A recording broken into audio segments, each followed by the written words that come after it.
start all those, but everything that happens in here. Have you met everybody, Daniel, including not just the board, the trustees, but everybody else? Yes. Okay. I met everyone, right? Either on the phone or in a meeting or something. Yes.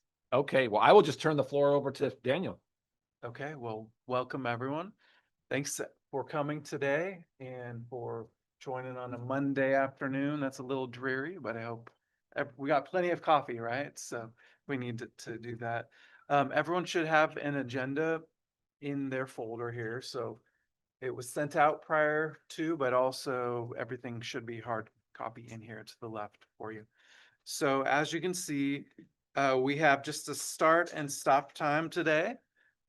We will be flexible within that, and we'll be eating dinner in probably hour and a half, somewhere in there. So we'll take a break for that. We'll do a working dinner so that we can move through this quickly. The hope today is really to spend some good time discussing the results of this, talking and coming to some consensus on some, not necessarily a plan forward, but on a clear agreement of where we're at today. And so we're not going to just prolong this longer than we need to, but we are going to spend the time that's necessary to try to have some good conversation around this. So as you can see, the first part of today is going to be focused on just some frameworks and setting the groundwork. Then we're going to get into some of the discussion of the information gathering. And then we're going to spend some good time in breakout groups. And then coming back as a full group and finalizing on a prioritized SWOT analysis that we will then be able to hand over to Dr. Daniel and the executive team to be able to utilize that moving forward. Does that sound kind of like what we're hoping to do today? What everyone was expecting? Yes. Good. So this is a work session, and it's going to be both the Board of Trustees and the executive team working together. So when we go into breakout groups, it's going to be combined groups that are working together. And so the goal today is to really end up on the same page with where we're at, both good and bad, things that could be improved and things that are going well, and to have some robust discussion around that.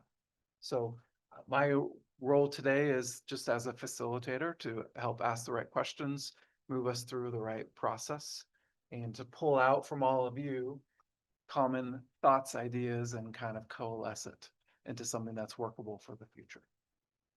That sound okay? Yes. So I'm going to go ahead. Sorry. So this is Carl. Carl.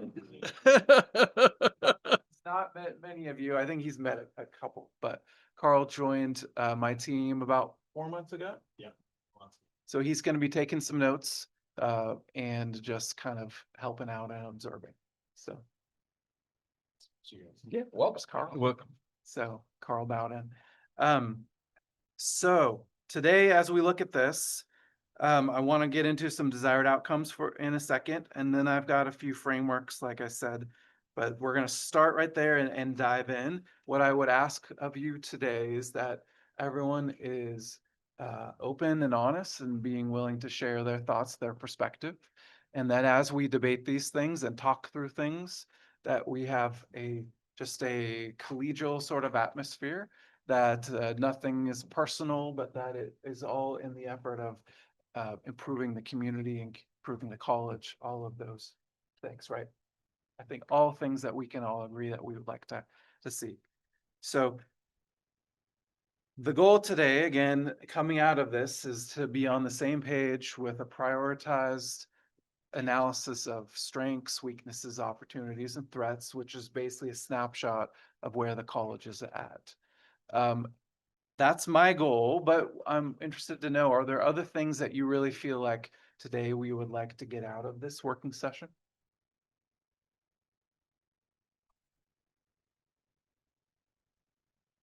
So,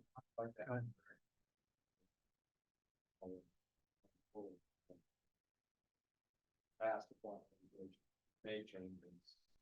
Now we're catching up. Yeah. Compared to what's done prior. So leave here with some things that are actionable to make some actionable changes. Okay, great.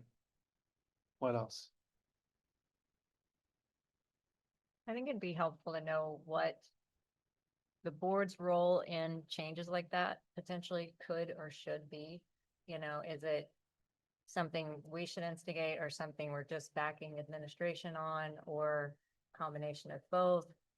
You know, if changes need to be made, I don't feel like this one person should be, being our president, be the evil person that did that. You know, if there's some consensus that some things need to change, then how do we work together to get that done?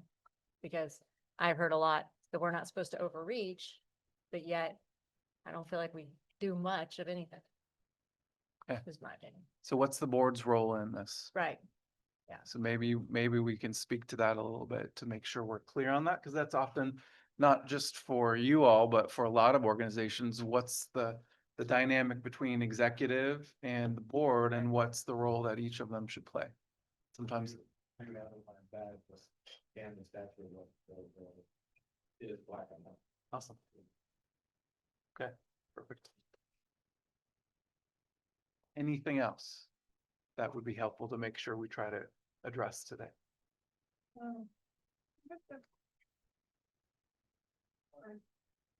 Okay, so our board does have a financial or fiscal responsibility to the voters and the public.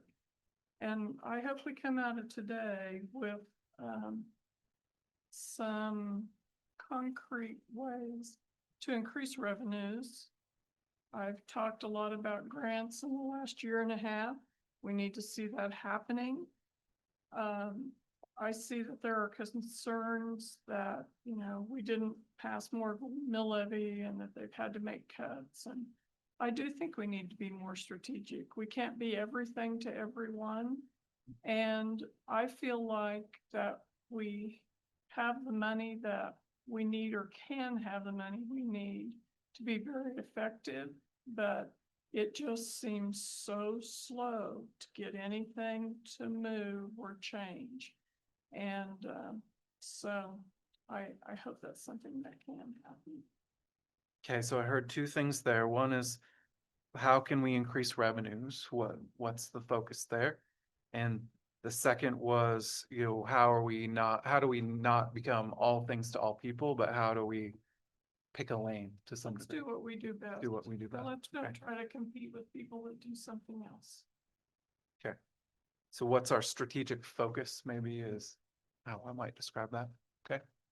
Shelley, you were gonna say something?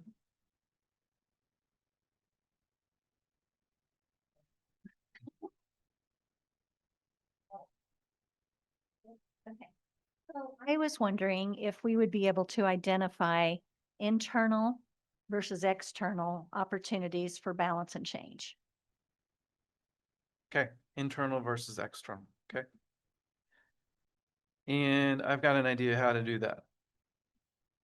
But I think that's a good call out. Okay. Good. Any other things before we dive in? Okay, so if today we can understand what's the board's role, what are some actionable things we can do moving forward, including revenues, what's our strategic focus, or what are some options potentially for that? What do we internally do versus externally? What are some opportunities for us? Those the right things? Okay. Awesome. I think we can do that.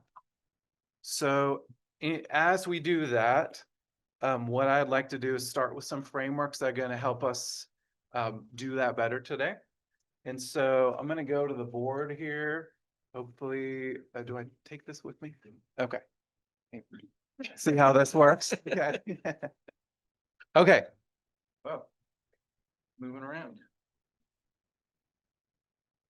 That's right. I'll hold it. I'm like Bob Barker, right? Yeah. Okay. So as I work with teams, I like to use this framework that can really help us understand how do we function well as a team, because we are a team here. We're kind of two teams, right? It's two teams that have come together as one. And how would a team differ from just a group of people? What's the difference between a random group of people met versus people in this room here. A team works together. Working together towards a common goal. Right? A sports team or whomever, there's a common goal that we're trying to work towards. So what would you say is the common goal for this team here? To run the college is efficient. If it's efficiently run, is that the only goal? Fulfill the mission. Yeah, as stated. Sustainability. Sustainability, so not just a one-off. Efficiency helps with that. Meet the needs of our employers. Meet the needs of our And- employers, students, community probably as well, Mhm. right? All of that's wrapped up. So that can probably all be seen in your mission statement, vision statement, right? So what are we trying to do? That's encapsulated in that mission and vision statement. So as a team, then, if we're going to function well to get to that end goal, we have to function in certain ways. And so I like to call, this is the pyramid here. And there's 5 things that teams really need to focus on in order to do this well. And some of you may have seen this before. It's been around for a little while, but I use it with pretty much every team I work with because I think it just helps as a reminder of how we need to function. So at the base of a healthy team, any healthy team, is trust, okay? And trust in a healthy team, it means that the team is, it's a vulnerability-based trust is really the best way to say it. For a team to function together, what you need to do is to be able to let down your guard, to be able to speak candidly to other people, and to work together with a basis of trust. What happens in a team that there's no trust there? That people aren't sure that I can open up or say this? What ends up happening? What does that look like? Inward fighting. Yeah, so it might feel like there's inward fighting, but what do people do to try to avoid the fighting, maybe? They don't often, they don't communicate, or if they do communicate, it's maybe very emotional or personal or different ways, right? So if you're in an environment, a team that doesn't have a lot of trust, oftentimes people shut down, they don't communicate, or if they do, it's a lot of finger pointing or fighting, backbiting, those sort of things, right? You think about it on a NBA team or something, and they're all fighting against each other and they're throwing towels at each other, right? Because they're frustrated with each other and they're not really engaging in productive communication. It's really, we're all closing down or lashing out. It's that fight or flight sort of thing. So what that looks like that sometimes is like everyone has their shield up, right? That they're protecting themselves. I don't want to say something because it could be used against me. Or I want to throw something over my shield and right. So this is not a very healthy environment. If you have a team that there's not a lot of trust, things just kind of break down because no one really communicates, right? Or it's not done in the right way.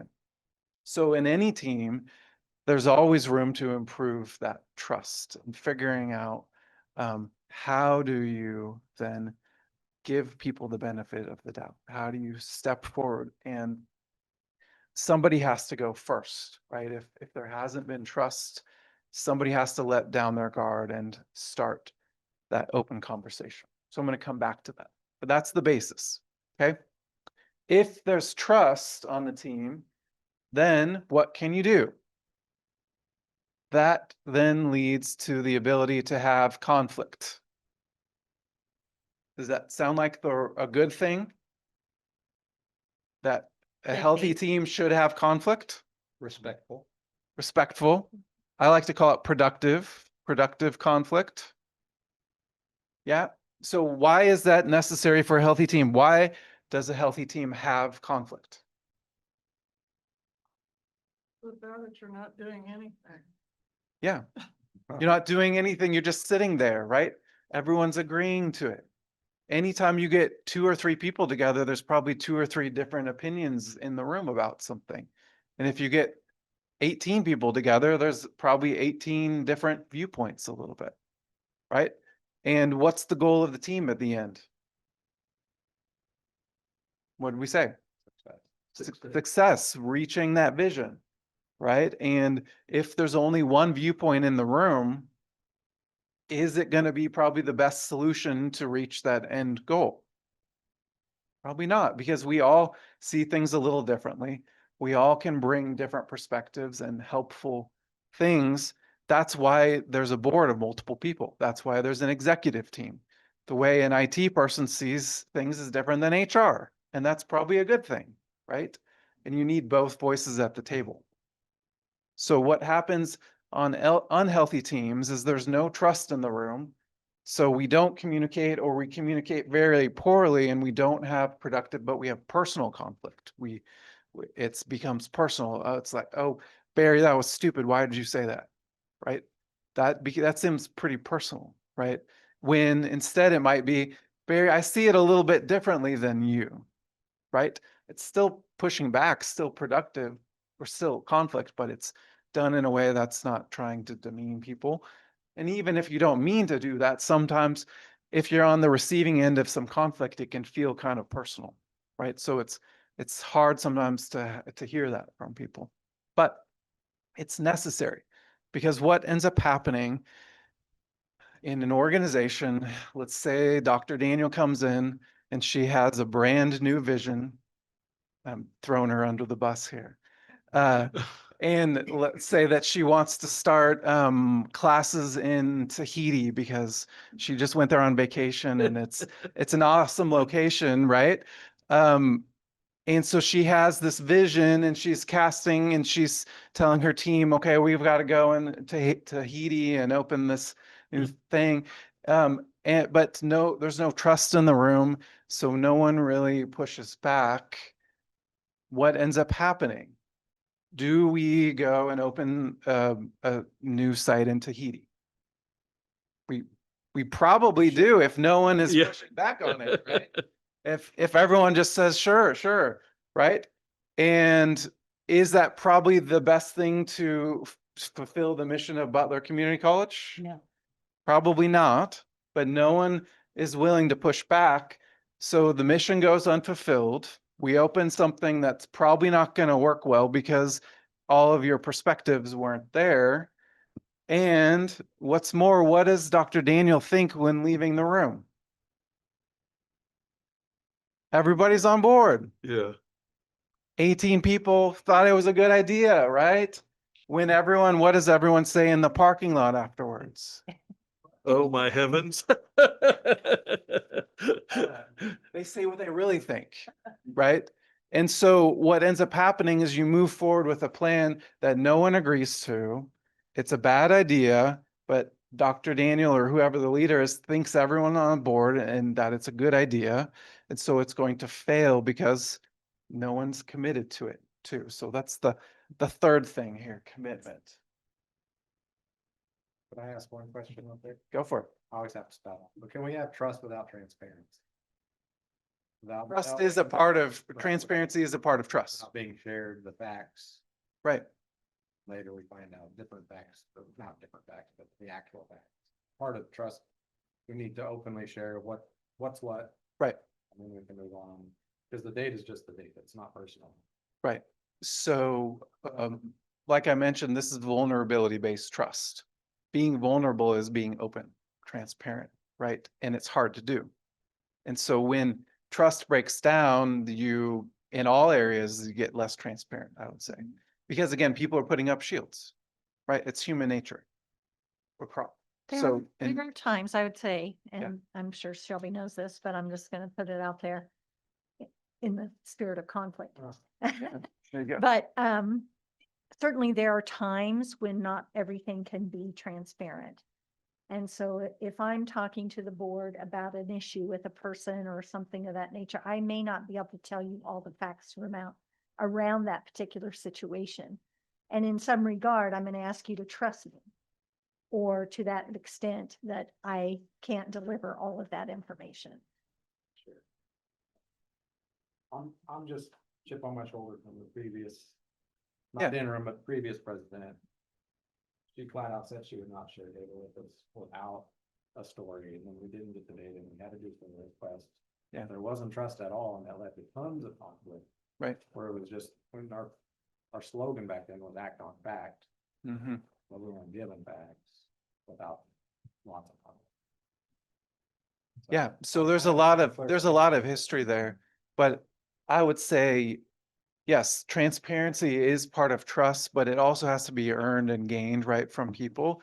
And there are certain amounts of transparency and trust that are necessary in different relationships, or legally, I think is what Shelley's point. But the things that I might tell my wife are maybe different than the things that I would tell you all. That doesn't mean I don't trust this group. It's a different role or different level of relationship there. So do we need to drive for more transparency and trust? 100%. Do we need to do it in the right level depending on the role? Yes, too. So, and regarding the board role, management role, all of those things, there's certain levels of transparency and trust that should go along with those things.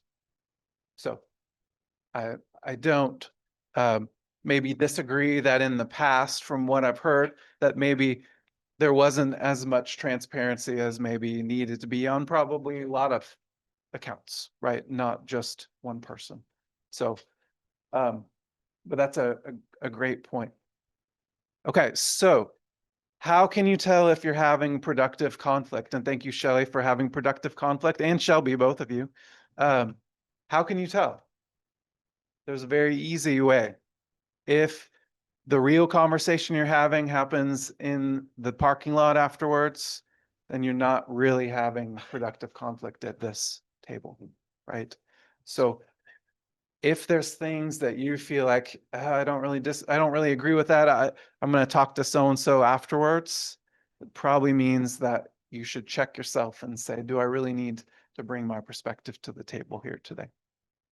Okay. What then happens? If we have that conflict and if we're really able to hash this out and talk through it as a group, then we can work to get commitment. And commitment is not just signing your name and saying, yeah, sure, I'll go along with that. This is really emotional buy-in, emotional commitment. Okay. And so what this does not look like is going back to your team and saying, yeah, Kent told us to do this. I guess we got to do this, but it's the latest thing. It's going to blow over. And in 3 months, we'll be back to the old way it was. That is not emotional commitment or buy-in. That's saying I'll go along to get along, right? What we really need to do is to hash this out and have the real conversations so that we can all get to the point where we can agree. Not that it's 100% our idea, because I'm never going to always get my idea. But if I feel like I can come to the table, say what I really think, be heard, people really understand my perspective, and then if the group decides to go a little bit of a different direction, most people feel comfortable accepting that I feel like I was heard, and I can commit to going to this, even though it's not 100% the way that I would do it. I feel like I'm okay going that direction. Really, again, because we had the conflict too. Because I felt like my perspective was heard as well as everyone else's. So this is really important, because whatever plan that comes out of this moving forward, if we don't have the necessary discussion and conflict, then it's only going to be a couple people that feel like they're committed to it because it's their plan, and everyone else, it's not theirs. So this is really why we're taking the time to discuss these things, so that everyone can really buy into whatever we come out of here with. Okay. The other piece about this is clarity. So what did we actually commit to? How do we make sure it's very clear and simple that we all understand that? Okay. Fourth one here is accountability. And accountability then is saying, okay, we decided in this commitment piece that we're going to go this direction and do this. Accountability is if then somebody is off doing something a little different, that's bringing them back into this. Whose job is it to hold people accountable? All of us, right? Because we as a group all agreed and committed to do this. So we all should have the responsibility to do that. But what's human nature? What if a little kid has their brother doing something? What are they going to do? He did it. He did it. Go tattletale to parents, right? Go to the authority to bring them in line because it's mom and dad's responsibility to hold them accountable. That's what human nature is. Our human nature is to go and tattle and, get the boss to bring them in. What we need to learn to do is, as a team, if we committed to do this, we as a team need to be self-policing ourselves to hold each other accountable. But again, you can't hold someone accountable to something that we didn't clearly commit to. So until we decide what we're going to do or where we're headed or what the rules of the game are, you can't really hold anyone accountable to them. Okay. And then the last piece here is results. And in this case, it's really focused on whose results are we looking at? Because especially in a large organization, it can be very easy to start thinking about the results that you want, or your own scorecard, or your pet project, or your thing that you think is most important. And that's a good, helpful perspective to bring. But at the end of the day, again, why does this team exist?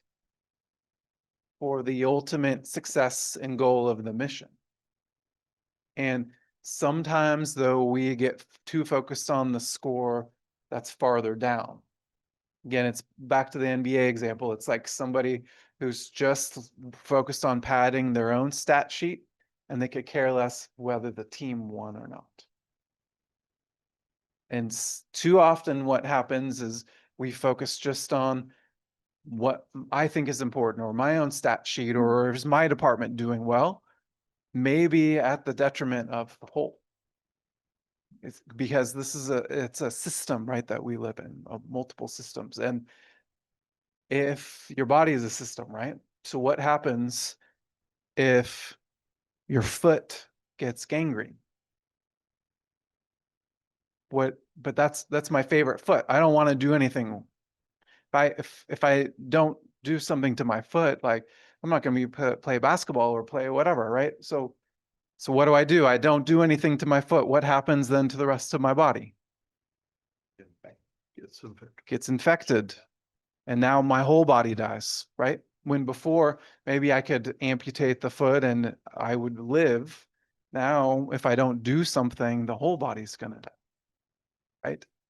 So that's sometimes what happens in the organizations is we're so focused on my own department or this little thing that if we don't address and figure out how does that impact the whole system, sometimes we can have very severe impacts to the whole because we weren't willing to deal with the part. Make sense? So what I'm going to encourage you to do today is, again, keep coming back to whose results are we looking for? What's the ultimate mission? What are we trying to do here? And have the productive conflict about that to be able to keep that in mind, right? And to focus on the right things. So I've got a little handout. I didn't hand this out beforehand, but here's a little sheet. If you just take one and pass it around. Good. This is just a handy tool that you can keep in front of you here and just help remind you of this little framework. Hopefully this is helpful, but what I'm going to be pushing you today to do is to open up a little bit, right? To give people the benefit of the doubt on the trust side and to engage in some productive conflict as we go today. And the best way to do that is to preface this, because like I said, when somebody is having their idea brought forth and, talked about, it can be very easy to get defensive of that. It can be easier if you can say, in the interest of having some productive conflict or just trying to share my perspective here, that can help the other person understand, okay, they're not attacking me. We're just trying to get to the best outcome here. So I'd encourage you to use that language today. Other thoughts or questions on this? Is this helpful framework as we dive in as working as a team here? Yeah, Tom. I've worked this book before. Yeah. On other things. I have a kind of interesting question on our dynamic of this group. We have an elected group. Yep. Who is responsible for these constituents for certain desires and wants. And we have an executive team that focuses more on delivering Mhm. specific. How do those two, under this kind of guide here, the book, how does that work together? Is it Yeah. as simple as coming to the common goal, or might maybe focus more on the conflict that may occur between the two groups? Yeah. I mean, help me understand. No, good question. So, like I said, you kind of have two groups here that are coming together, but you really function as two separate groups, right? Who has the ultimate fiduciary responsibility? The trustee. The Board of Trustees, right? So in a for-profit entity, who has the ultimate say? It's the owner, the majority owner, right? There's no owner of a nonprofit organization. The Board of Trustees is fiduciarily responsible for doing what's in the best interest of the public to advance that mission, right? And so where does the buck stop? It's the Board of Trustees. Who then reports to the Board of Trustees? Just the president. Just the president, right? Hire the president, and then the president hires her executive team, right? So you really have three kind of layers, right? So there's complications because some of you like Tom, you're a third layer down, right? You report to the president who reports to the board, but you're in here kind of as a team. So that's an interesting dynamic, right?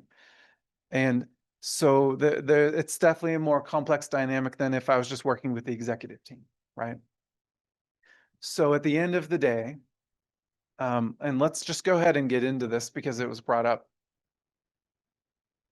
I just want to get into like the board versus management dynamic. I don't think we need to get into the specific like legal definition at this point. I just want to stay very high level. At the end of the day, the board is the ultimately responsible, right? So if we look board versus management. Okay. So I liked the verbs here are very telling, right? Management is, well, the board is supposed to set a vision, right? High level. The management is supposed to recommend a path or a plan forward, right? The board is supposed to give oversight. The board is supposed to vet or to I don't know the different words here, like check, on things. They're the oversight. The management is implementing, executing. So at a high level, there's this give and play, this dance between the board and management, because management can't just come in and say, we're going to Tahiti, right? We have to first understand from the board, what's the vision, even within the mission statement as it's been crafted, what are the high level expectations, the vision for where we feel like we need to go. But they're not going to come in and say, and you need to hire this person and you're going to start this program, or those start to get into some of these things. But then management, who's closer, who does this every day, needs to create and recommend a plan or recommendations and say, okay, board, you said that we need to increase our revenue, right? Let's say that's a high level vision from the board. management then needs to come back with, here's some recommendations for what we feel like are going to accomplish that vision of the board. And then the board vets that, checks on it, says, yes, great, or yes, but tweak this thing. They go and execute that. And then we have oversight. We check in as a board, right? It's this back and forth of setting clear vision for where we're headed as an organization, management bringing back things in alignment with that vision, and then the board checking and vetting and giving oversight and saying, hey, accountability here. You said you were going to do this. Why are we missing this number? Why don't we have any grants?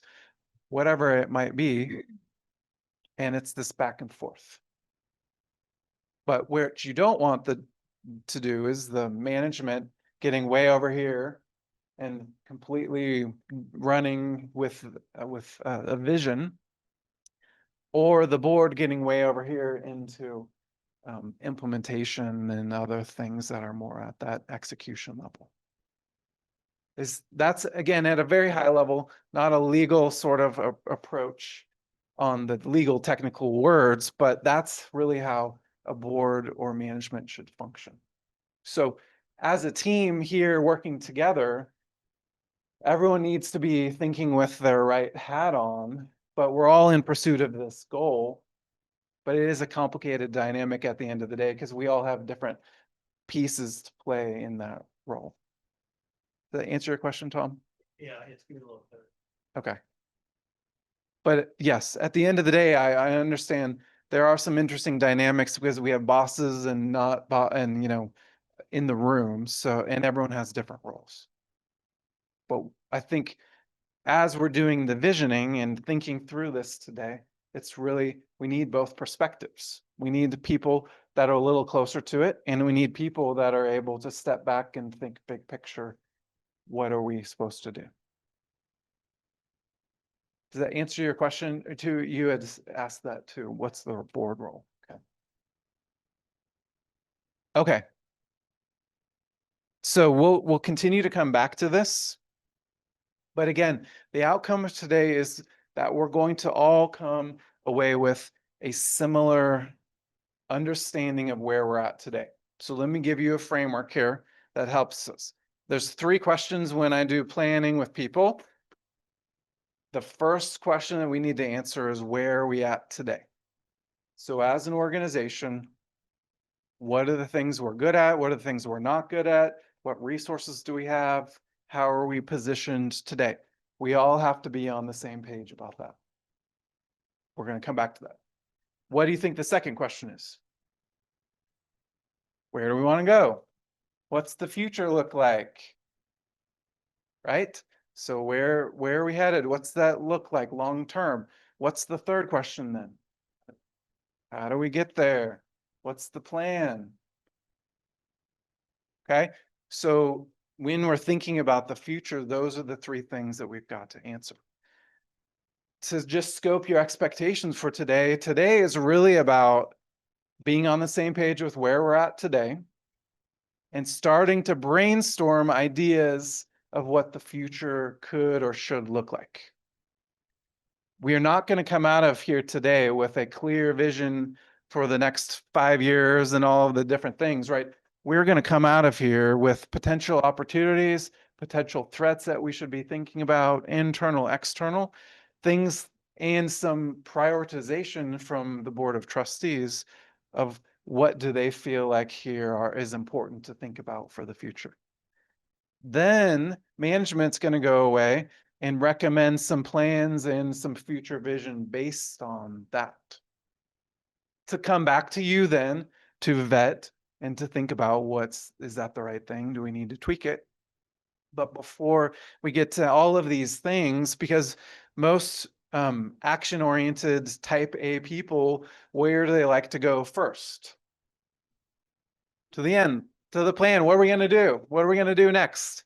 Tell me, what changes are we going to make? But we need to first be on the same page with where are we even at? What could we even potentially do? So just trying again to set your expectations, because those of us that are really action oriented want to leave here knowing what we're going to do differently and all the changes and things. And yes, we can have some thoughts on that and some ideas of what it could be, but that is not going to be baked by the end of today. Just for clarity on those expectations, okay? So last thing here about this piece, when we are thinking about today, oftentimes there's one of two ways we can kind of get into the ditch that we can go off on this. Okay, what do you think they could be when we're looking at where we're at as an organization? Focusing too much on the past. We can focus a lot on the past, history, all of the things that's happened that has brought us here. That's helpful, right? It's treating, it impacts us today, right? But it's not the only thing. What else can we do? What's another way that we can maybe misread or misrepresent where we're at today? I would say if we don't have all the facts and know what exactly is true. Yeah. Black and white, it's hard to know where we sit. I mean, it's important to know where you came from, but what's the data that we're looking at that Yeah. we need to change, or what do we need to focus on or not focus on? So we could make assumptions about where we're at today without really understanding the real reality of it. Right? We could think, On it. Yeah. Maybe similar, but some people have biases. Yeah. I mean, it's like fixed notions. exactly. So let me tell you two stories that are going to help get to this. Okay. One story is by this guy, Admiral Stockdale. You may have heard this before. He was POW in, I think, Vietnam, maybe Korea, but he later became a Rear Admiral of the Navy. But he was in the POW camp, and what he realized as he went through his experience, his years in captivity, is that two types of people really did not do well in captivity. One are the type that had rose-colored glasses and that just looked around and said, "Oh, this is great. This is no problem. We'll go out tomorrow." And then they're there for years and years and they go crazy because they're living in la la land. Like this is not, they're not going to get out tomorrow. Like this is hard, right? So those people didn't do well. The other type were the people who were just down on everything and just said, "This is horrible. Nothing's good." They lost hope. First day, they just withered away and died, right? They didn't have any hope even for the future. So what Admiral Stockdale came up with was the Stockdale paradox is what it's called. And just this idea that if we're going to look at where we're at in whatever situation, we can't be too colored on one side or the other. We have to be able to hold this paradox of, yes, there's some things that are probably really bad that at this situation I'm in a POW camp or whatever it might be. But there's probably also some things that are probably reasons for hope. And we have to not just look at one side or the other, but we have to hold both of them and know that it's a paradox that in any situation, there's things that are good and things that are hard, and we have to be able to deal with both of them. So as we go today, I'm going to encourage you to do that, right? Some of us in our personalities tend to lean one side or the other. I'll dismiss, that's not too bad, or oh, this is horrible, right? So we usually find each other and marry each other, right? But that is something that we're going to try to make sure we're all on the same page about, okay? That we're viewing both, and yes, there are hard things, but yes, there's hope. So can I get your agreement? We'll do that today? Okay, perfect. Okay. The other thing that I'll share with you really quick is this idea of the fundamental attribution theory, which is a long name, but I won't even write it down. Fundamental attribution theory. It's really simple. It's you're driving down the highway, somebody comes, zooms around, cuts you off. What do you do? What do you think about them? They're in a rush. Is that what you say, Barry, under your breath? Most of us, including me, would be frustrated, say something under my breath, be honk, something like that, right? Because that jerk, why would they do that? Right? The next day I'm driving down the highway, minding my own business, listen to the radio. Oh, there's my exit. Oh, beep. Pull over. Right? What do you think about yourself? I had to do that. I'm a good guy. It was a lapse right. I wasn't thinking, right? What's the person behind you doing? Flipping. Probably. Right. It's this basic idea that we as humans always tend to give ourselves the benefit of the doubt and to blame others for whatever, right? Well, they only got that position because of what? Or they did this or that or whatever, right? But me, I pulled myself up my own bootstraps or whatever, right? So it's this idea that again, we can color our vision as we're looking at things and we're all looking at the same reality, but we often give ourselves the benefit of the doubt and we often give blame to other people. So it's really important, again, because of these things that we all think we're seeing the same things. We all think there's facts here, but at the end of the day, we're all seeing a little bit of a different version, different perspective of it. And we have to be aware of our own biases about those things. And that's, again, why we are in a group, to be able to counter that and to use some productive conflict, right, to push back and try to get to a common vision of where we're at. One last story, because I like these stories. Okay. You guys ever heard of the three blind men and the elephant? You know that one? Okay. Three blind men are all touching the elephant. One's got the leg, one's got the trunk, one's got the tail. And the one with the leg says, "Oh, it's a tree." The other one says with the tail, it's like, "Oh, it's a snake," or whatever they're all saying. And then they get into this big argument about who's right. And the truth is that they're all right.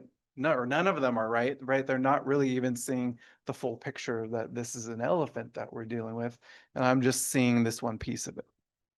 So it just goes back to, again, the now we all can be very firmly rooted and pointing at the facts. And I can show you all the reasons why I'm holding on to a tree, but I may only be seeing a piece of it, right? So all of this is the framework here to be able to set us up for good discussion today, to be able to have the right conversations and get to common vision here or common understanding of where we're at. So what I'd like to do then is dive into all of the information that we sent out, because to Shelby's point, to try to get at the facts, we wanted to try to reach out and to get a lot of different perspectives about the college, about where it could go, about where it's right now. So we talked to all of you as trustees. We talked to the executive team. We did surveys of external partners, both in the community, in schools, in government. We did internal surveys. We did some research based on some of those facts. So again, we are trying to look at and get a lot of different viewpoints, perspectives of how do people see us, so that we can try to get an understanding of, okay, where are we at now and what are the perceptions of where we're at, because there's often a variety of things and the truth might be somewhere in the middle.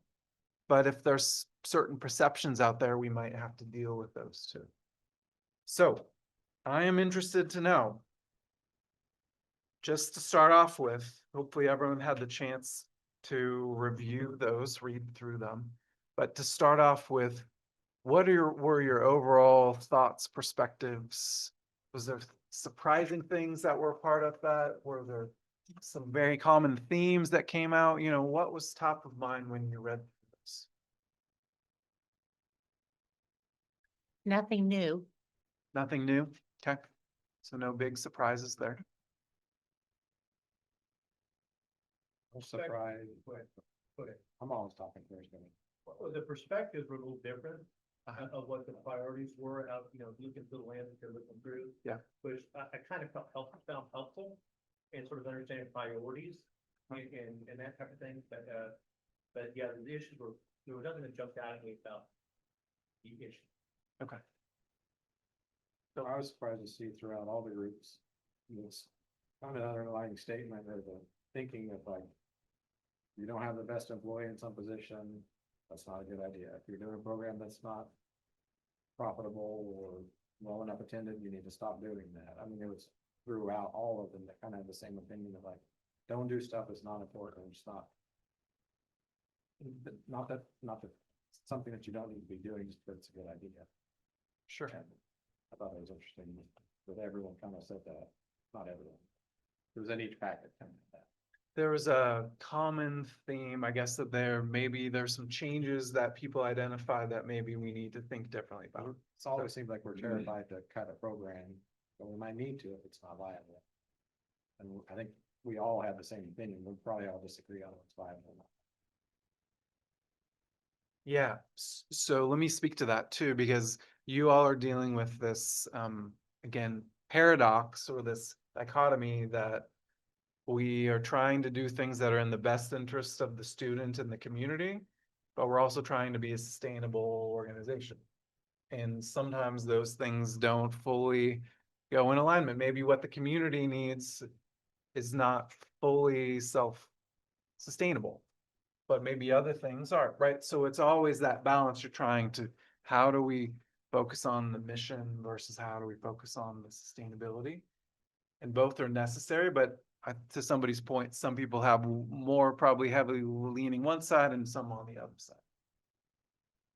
But that's kind of what a nonprofit is, right? Is this balance between if it made a ton of money for people, then it may not be a need of the community. Other thoughts from research or the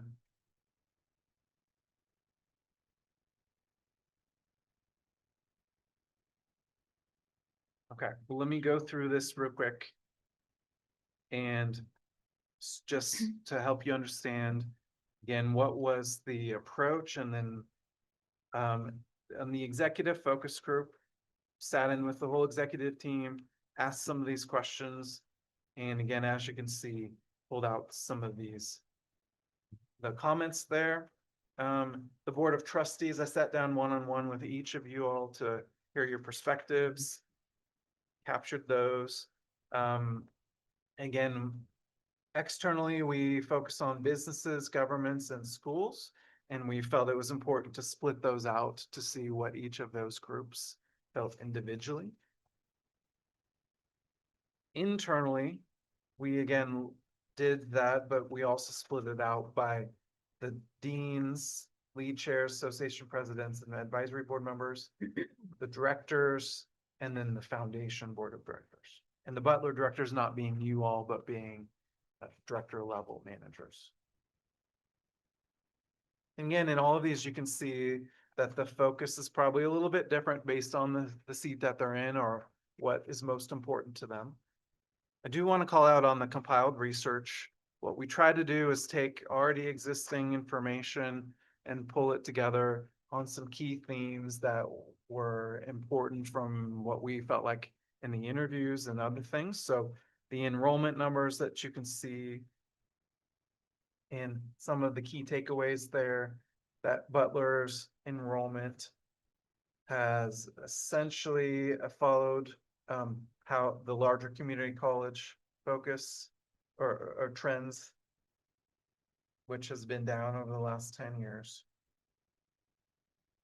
On the efficiency trends, the salaries, I think it was interesting to see that the full-time salary was 5th in the state, but has not kept up with wages. So that was something that it was probably higher earlier on, but has not kept up as much with inflation. Also, some of the most qualified, qualified faculty in the state. The comparative compensation was interesting to see that it's gone up almost 5% from 2020 to 2024. But at the same time, the consumer price index has gone up by 21% as we're seeing. So that just tells that story as well. And then if we look at the total expense per credit hour, quite low, third lowest in the state on that. And then also, the comparative compensation, as a total, the 41% average that salary and wages make up is right about average with the Kansas Community College average of total percent of the budget. And then lastly, the mill levy comparison. It is true that the mill levy is different compared to Sedgwick or Johnson County, but is fairly comparable to other smaller counties that are around and have a community college as well. So again, just trying to pull out some of those key themes that had been discussed previously or brought up. So I'm not sure if there's any discussion on any of those, but I did want to just call those out to make sure we're all again being rooted in facts as we're looking at this.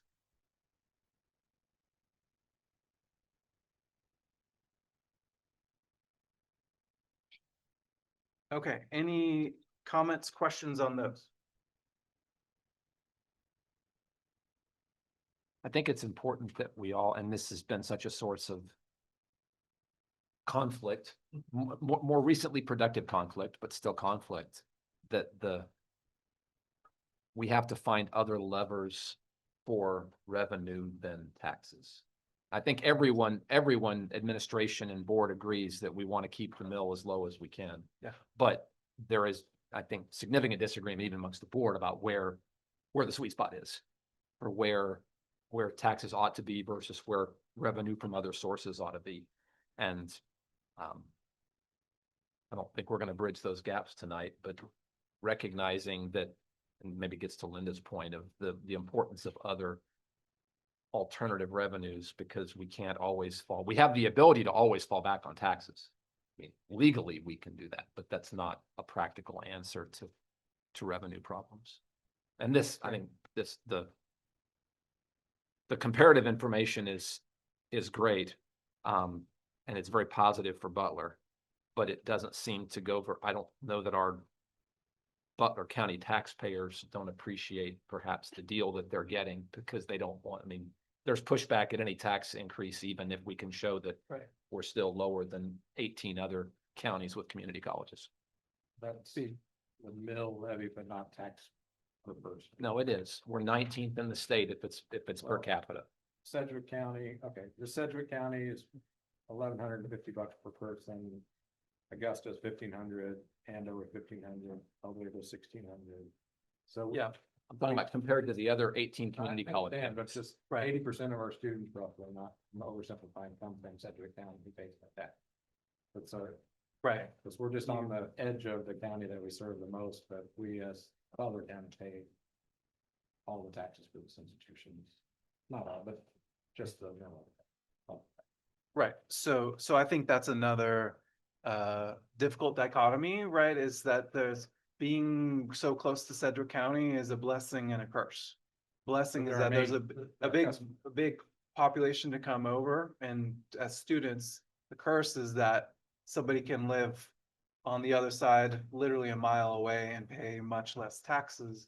And that's what we're trying to deal with Butler County residents who have that very feasible option to not live in the county if they're close. That's the blessing and the curse, right?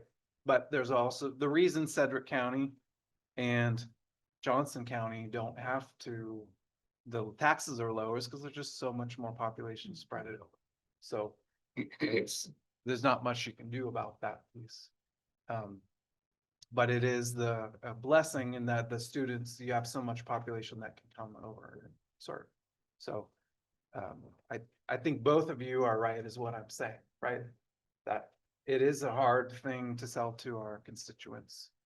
That it's that much more to live in Butler. But it's also, comparatively, we're quite low across the state. However, if you're in Butler, or if you're in Sedgwick County, and you're in one of the smaller communities, this number is not as wide. I just did a comparison of something that was in the county to something that was potentially gonna be in Wichita or was gonna be in a small community. The small community, you know, taxes are at least 40 mils higher because of a higher school district tax and a higher city tax than Wichita itself. Yeah. But Wichita's even higher than the county, obviously, not in all cases, because some townships charge a lot, but you know, when you just use a Wichita only number, that's rock bottom. Right. Of what's in the region.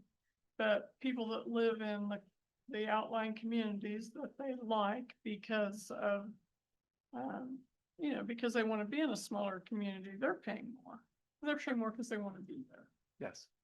So, Right, manager, I think, and I don't know, maybe that's, you can enlighten me personally on this thing.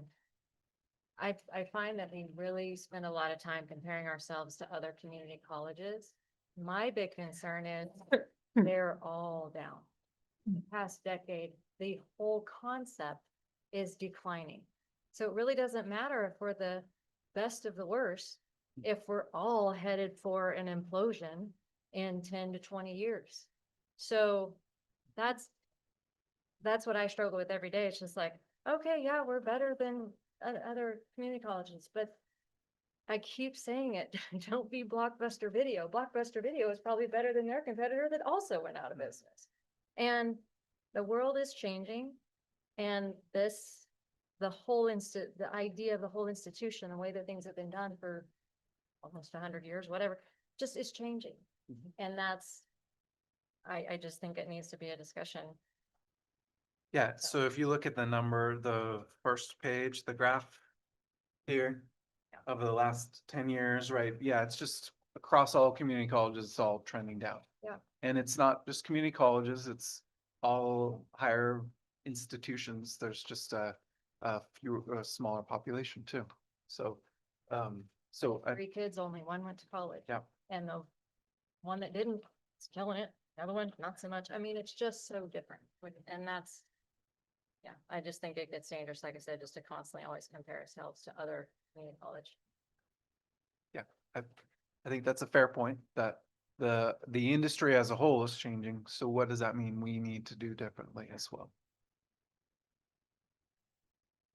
Almost every group did mention the impending enrollment of the population. I mean, we all know that's coming.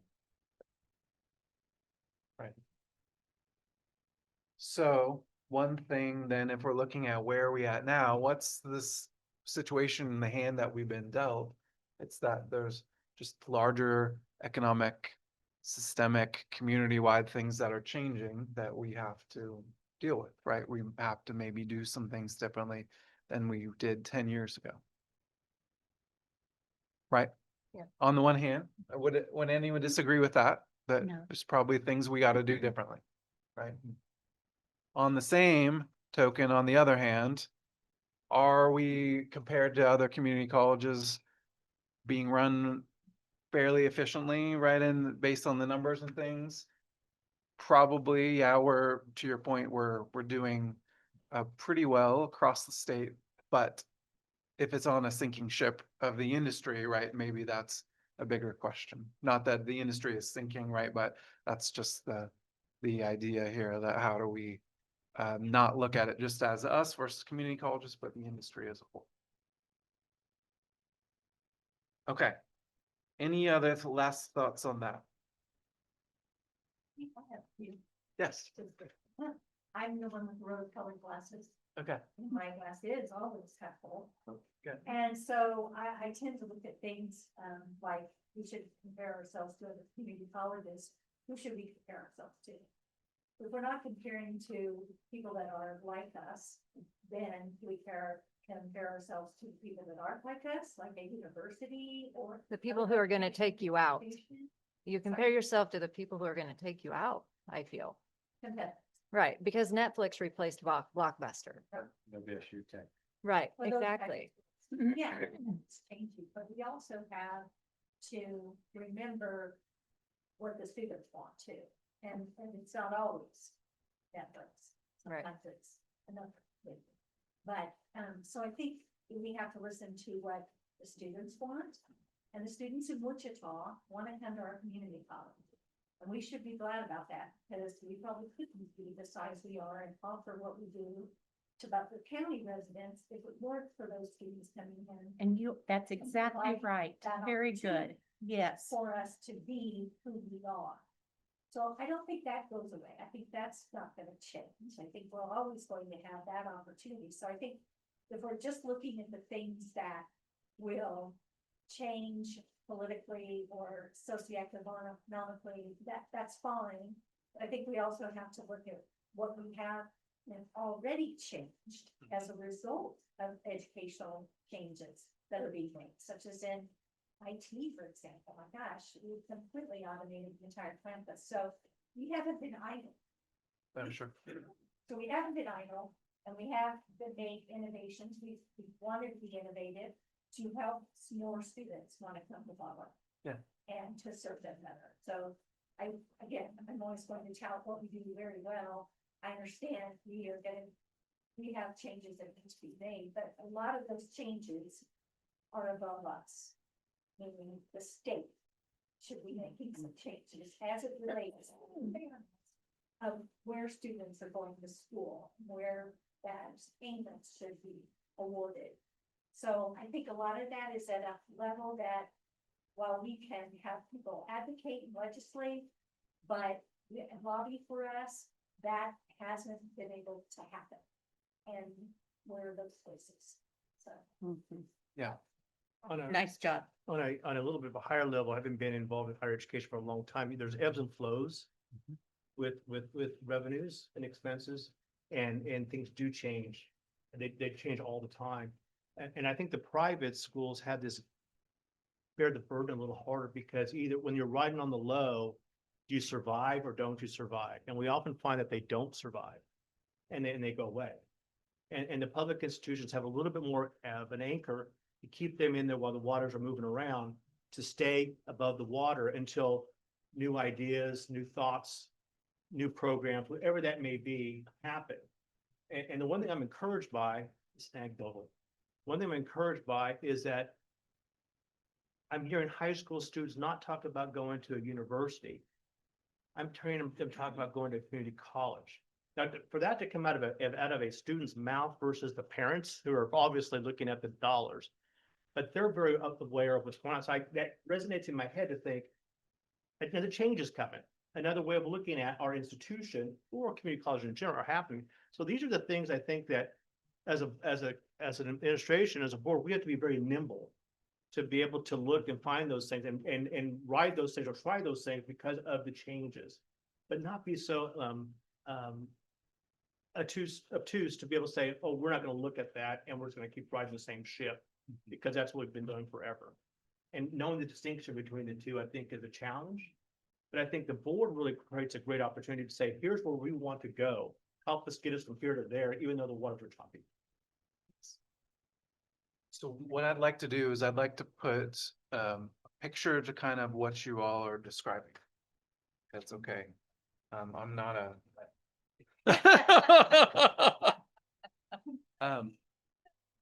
So it's not a unique thing. There are unique things about what you guys are experiencing, but as organizations, there are patterns of growth and change. And so I think it's helpful to understand how those look, and then we can identify where are we at and what do we need to potentially do based on that. So this marker's going out, if you plot output over time, any living organism follows a predictable path that looks kind of like an S, like that. Okay, so if we're just plotting like a plant's life cycle, what does that look like? Well, plant starts out as what? Seed. Seed. So seed is down here, not much output, right? Over time, if it gets the necessary things to grow and thrive, it's going to start to grow here. And what happens here? What do you see? Little sprout. Growth, a little sprout coming out of the ground, right? And then it grows and it grows and it grows and it gets more leaves and flowers. And then here it maybe flowers, right? And maybe for a couple of days or a week, you have a flower. And then what happens here? It kind of flatlines. And then eventually what ends up happening? It fades and it dies. And what does it drop? The flower. Seeds. The flower which has the seeds to start then something new. And this continues on in like that, right? Plants, humans, animals, all of those follow this pattern of growth. Same thing happens with organizations. They follow the same pattern because the organizations are living. Okay, so you start off down here as a startup company, probably one person, right? What are you trying to do to grow? Got to get some customers, right? We got some revenue in the door. So we're selling. What happens here? We're starting to get some customers, some results. So what happens as an organization? If I started my own little lawn mowing business, just me, I'm out knocking on doors, right? And then what happens here? I land one and I have to go and mow it, right? And then now I'm doing all this, I'm staying busy. Man, I got more lawns than I can mow. What do? You hire somebody. I go hire somebody else. I get more people. Now maybe I start to specialize. Now maybe I'm only knocking on doors and my brother's the one that's mowing, right? And then we hire more people. And now we have to have policies. We have to have an HR manual. We have to have all of these things, right? As we're growing and scaling, in order to keep up with the growth, you have to then figure out how do we bring on new people, new processes, all of these things, right? But then what's happening here as growth is starting to slow down? Why might that be happening? Competitors. Competitors. Maybe my friends saw me doing that and now we've got to do that. What else? No rain. No rain. So the environment has changed and the grass isn't growing anymore. Maybe I can't find people to keep up with the growth. What else? If I'm mowing lawns, what's the big? Equipment breakdown. My equipment, maybe I only have one lawnmower Uh-huh. and it breaks down. Income. It's seasonal. Okay. Maybe I'm mowing all the lawns that are within walking distance, right? So maybe I'm doing great, but it's just flat lining because that's all that I have access to, right? So then as I'm reaching this point, oftentimes what the feeling is, well, what's next? Right? So what are some options that would be next for me in my lawn mowing business? A big Buy- trailer. Buy a trailer. Snowplow. Buy a snowplow. So trailer would allow me to go to more spots. A snowplow would allow me to go seasonally and do more things. Get a second mower. Get a second mower, that would, right? So those are very different directions, right? Do I buy a snowplow or do I buy a trailer? Those would take me into very different directions of what I would be doing, right? Is one the right answer, one the wrong answer? Well, it's kind of what's my path that I've chosen. But then let's say that I got a snowplow or a snow blower. What then on this new S curve am I focused on doing? Building your customer base. Building my customer base. I'm back down here. Now I got to let everyone know that I can now do their driveways too, right? And then I'm growing and scaling. What allows me to buy a snowblower? The relationships with the lawn business. Yeah, I can only buy that because I was successful here and I've got the money to be able to invest in this new thing, right? So this often happens in organizations, right? And how does it feel right here in this spot where you're starting the new thing and you've got the old thing? What do the people on this old S curve, what are they thinking? What's he doing? What's he doing? Why do we need a snowblower? You see how much we've grown over the last 30 years? We never had a snowblower here. You tell me why we need a snowblower, right? And they're right? We haven't ever had a snowblower. What are the people over here saying? Sure glad to have the snow blower Yeah, why? because there's snow. There's snow, right? You guys, you got to get with the times. You don't see what's happening here, right? We got to get a snowblower because winter's coming, right? Who is right? Both. Both of them are right? Time will tell. Time will tell. Whether, you might be right then, but Yeah. if the market changes and Yeah, a whole. so you have to, Of kids open up that will mow your yard. You get too much overhead and you're spread too thin. With too much equipment and someone comes in and undercuts you, then you've got too many liabilities. Yeah. To make it good. so sometimes people start new things, invest new things, and it's the wrong thing, right? They haven't thought through it. It pulls away from all of this, right? But if it's done right, it can allow you to continue to grow and to do things in the winter. But it's hard because people who have done it this way don't see the need for something new necessarily, right? And people who are starting something new don't necessarily appreciate all that's gone in before that's allowing them to start this, right? So it's a tough tension here, but it's important because if you reach this peak and everyone's asking what's next, if you wait too long and you go down here and we start something new down here, what's the problem with kind of being on the downward slope here and trying to start something new? Too far down? So our revenues are down. We had scaled and we had maybe the overhead for up here, but now we're down here. So now we're probably, in the red on things. Is starting something new easy or hard? It's hard, time intensive, capital intensive. And here, we don't have a lot of time or money because we're just trying to keep the boat afloat. Right? So it can be very hard to start this way down here when we're kind of already in panic mode. What's the problem about starting something new down here? Overload. You're gonna burn yourself out. Overload. Yeah, it's hard, right? And we have a lot of blue sky ahead of us already on this. So why should we start something new when we can just take the easy route and grow what we're doing that works well? So sometimes people get too focused on starting something new when they don't really need to. So depending on where you're at this S curve really depends on what your next move should be. Because if I'm down here, I just need to figure out how do I grow and scale what I've already got because there's a lot of blue sky in front of me.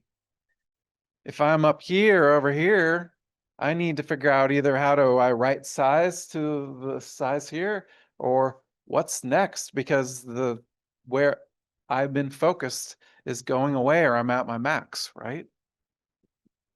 So I want you to on a sheet of paper there, I want you to kind of put an X on the portion of the S curve that you feel like Butler Community College is today.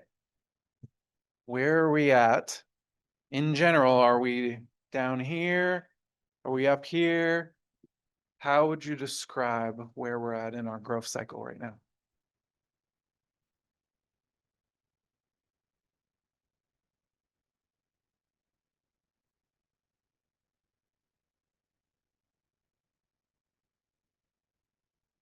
Okay, who wants to be brave and go first? I think we're on the downward. About halfway down. Over here? No, I think we still got further down to go. Okay, like that. Yeah, Okay. because I think that if, enrollment cliff hits, it's gonna be lower than we are today. Unless we make adequate, changes, then we're gonna go down and we're gonna hopefully be able to figure out how to get back up, but Okay, so we're looking to the future just on enrollment, and we know there's further down to go from there. I think so. Okay. It doesn't have to be that way Doesn't- financially. Yes, But if we don't make any changes. Okay. It will be too. thanks, Linda. Let's just go this way. I want to hear from everybody. Right. Okay, right there. I think we're starting to go up. We've had Okay. a lot of changes, no more. Yeah. So, Changes. We have a new president. Yeah. Creative thinking on financing and grants. I think we're really starting to come up. so we haven't just continued to go down. We're starting to figure out what's next. Yeah. Tom? I would remark that, Okay. I think the environment is going to change a bit on awareness of cost. And that is going to only help with colleges in the long run. But right now, we're not seeing a complete bump yet. It's just starting to happen. That's a very important thing where we're still yet to see more of a decline. I think we're somewhere in between those two. Okay, And I say that because I think our enrollment has started to stabilize and even increase a little bit. I think we've still got some changes in state funding that may be coming down the pike, and we don't know what those are. And now we're gonna have to react to that. I'm not sure I really buy into the yes Okay. here. And I think some people are interpreting that to be our movement. I don't think it's intended to be. Right. It's more a health of the organization. Yep. So I really don't think I have that information to give. okay. Well, and let me clarify this. This is not the health of an organization, because a healthy organization is still gonna go through these cycles, right? An organization that's healthy as a startup is still gonna be down here investing in growth, sales, and scaling. A healthy organization that's reaching the peak of its current market is going to be still peaking and thinking about what's next. So it's not necessarily saying, oh, well, you're here, so you're healthy or unhealthy. It's about where are you at in the life cycle of an organization. Is that helpful clarification? Mhm. So enrollment numbers can still help to point to, where things at from an output standpoint, but it's not a correlation to your point. So Aiden? I would say we probably been through a very prolonged downturn, particularly if you take the funding. Okay. I think we are probably picking it up after year.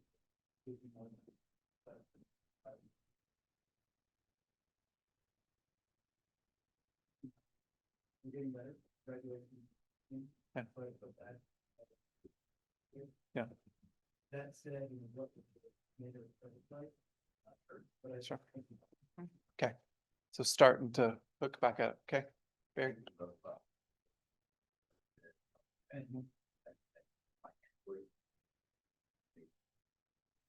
Reach the peak, but not coming up with that financial statement. That's the changes in there. I think you still haven't found that. Oh, Yeah. Look at the only time. I would say it was like double that thing. We don't know how that contract and what Bill talked about state funding. We don't know how that's going to impact. So we have a lot of stuff. State and all. And people go up. Okay. And the strategic plan, right? Deciding, are we going to buy the snowplow or are we going to buy the trailer or whatever? That's where we haven't decided that yet, right? That's kind of the process that we're in right now of what's that next step forward. So to your point, we've known some things that we need to do to level off, but we don't know what the rest of the curve is going to look like. We got to decide that. Okay, Jessica. Okay, so starting to trend back up. Okay, Shelley. Okay, I'm gonna take a look at that. Go for it.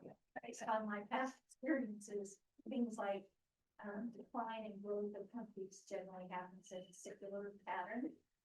And particularly coming out of hospitality, I'm pretty aware of that. So I would say in 2012, we were very much on a high growth trajectory for the college. Probably that was probably our most profitable season is between 12 and 13, 14, 15. And then in 18, when there was a slight crash in the market. More than a slight crash. But there was a kind of a slay down.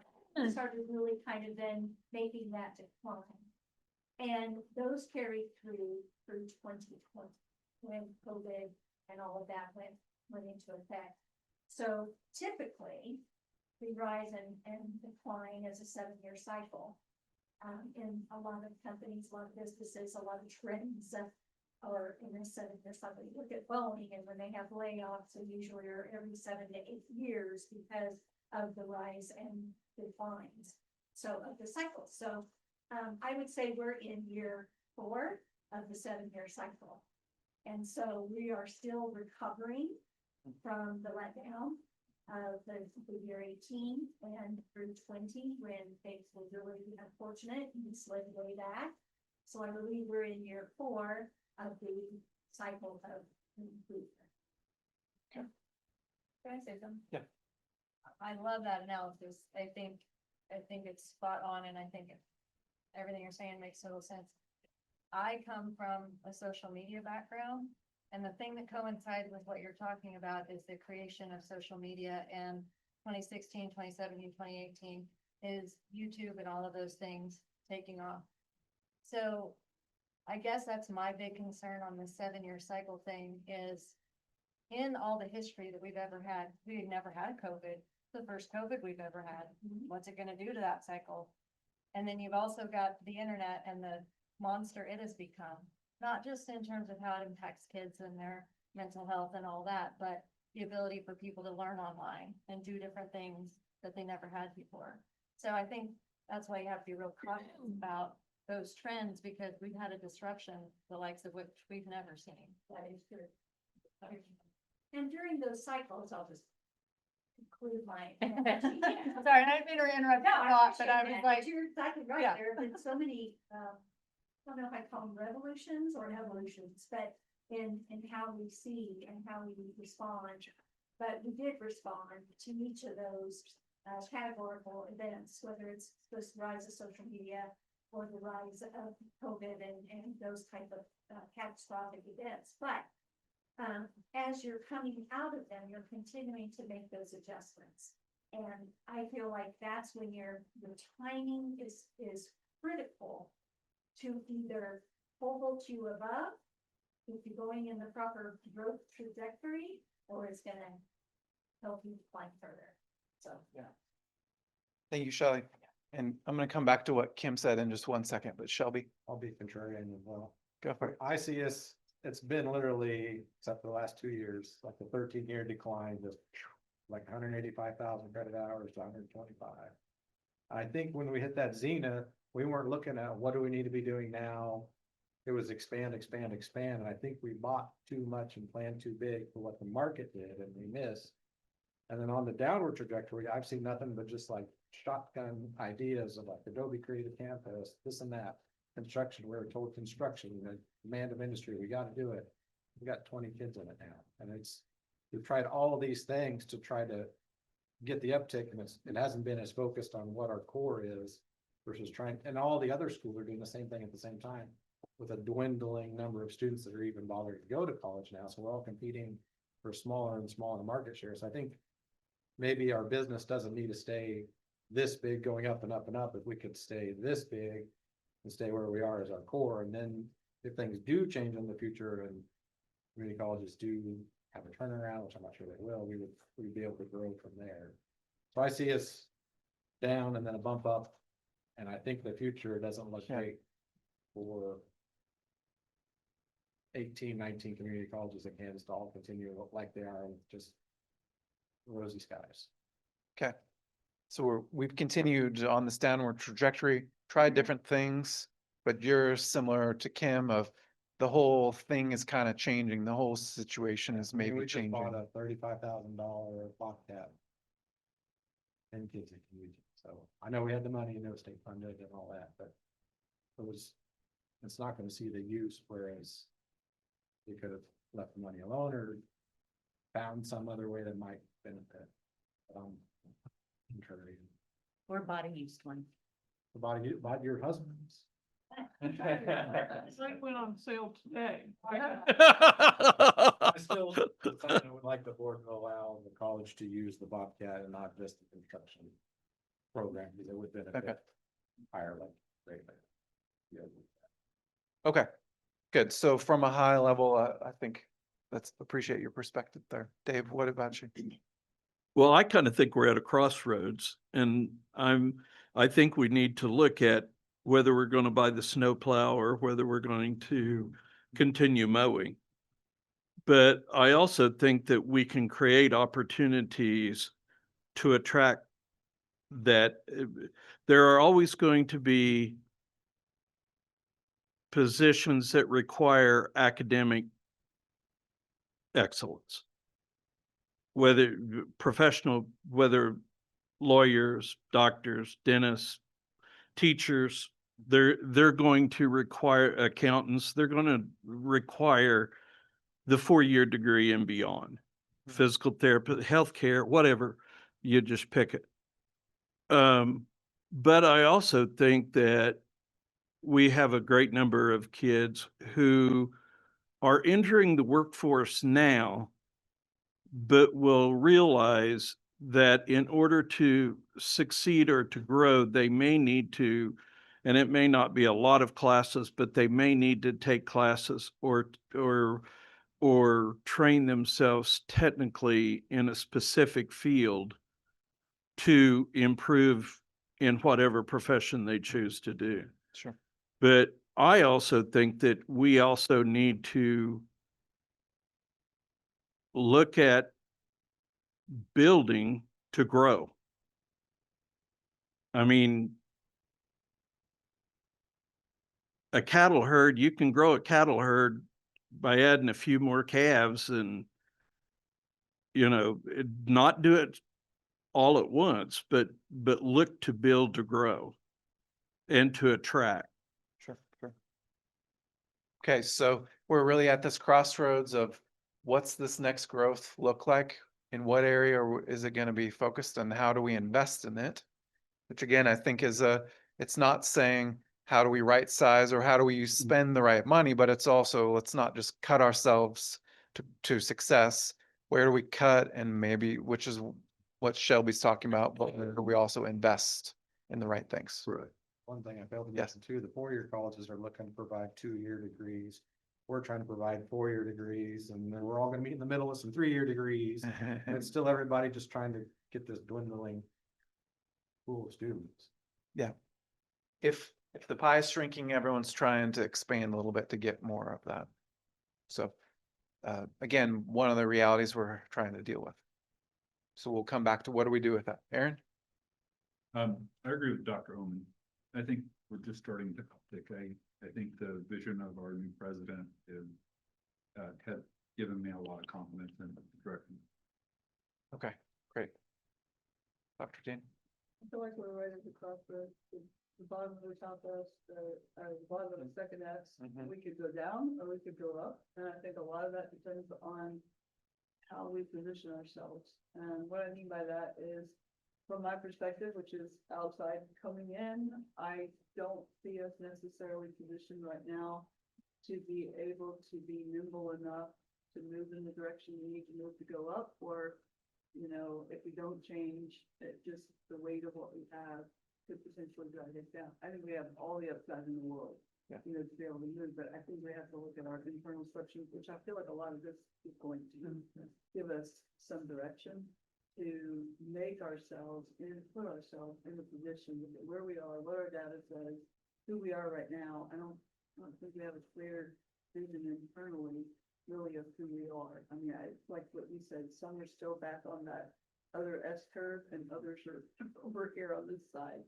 We have to first collectively put ourselves together and understand where we are in this visioning, I think is huge. And I think in every outside of the world, I see lots of potential, lots of places where we can move and that would really make a big difference in college. I think it would be very strategic and very careful about how we collectively move so that we do take the upward path and not. Okay, great. Of course. I think it's interesting that everybody focused on enrollment. And Mhm. student success is ultimately huge to us. And I think everybody would agree, we're in the middle of the upslope and we're providing quality outcomes to students. Now, how can we do it profitably? And maybe enrollment is the easiest, most objective. We can look at a number today and compare to what it was, 2 years ago. On enrollment, I think I agree with Dr. Daniel. I think we're at the trough, but I don't know that we've necessarily feel certain that we've got the opportunity. I'm optimistic that we can upturn that. I don't think we know enough right now to say that, but we shouldn't ignore all the other phase of output is the quality of education, which that's definitely, in my view, not troughing. We're climbing on that front. Yeah. When you look at quality of education, and we think that we're at the top, yet we charge the least, almost the least for every credit hour. Is there a correlation there?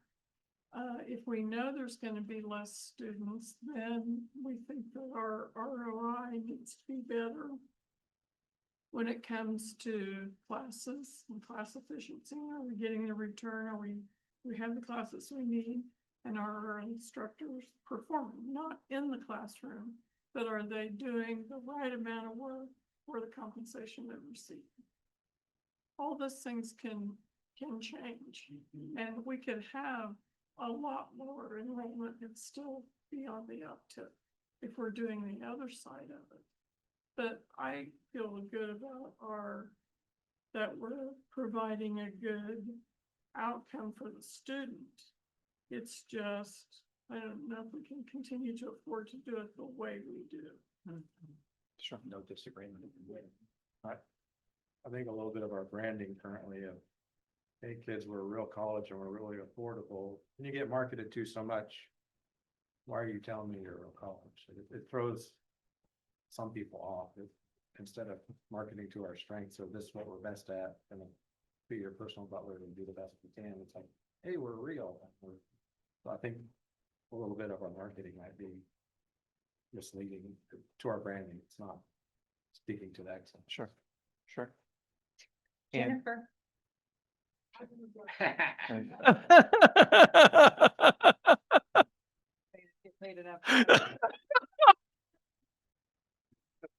what I think I heard, we all agree that no one said, we're on the uptick, or, we're all kind of on the same understanding that we're kind of trending, we've been trending down, we've started to make some changes, but no one really feels like the changes are here yet, or we know fully what they are, but we all kind of know, I would say we're all on the same page about that. Is that fair to say?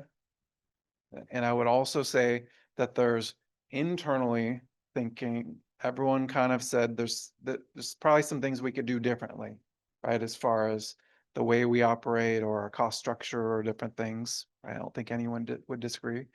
And there's also some pretty major concerns about what does the environment around us look like? How is it changing? And are we positioned in the right way to deal with that? Is that fair to say? So we're not just dealing with potentially internal challenges that we need to focus on.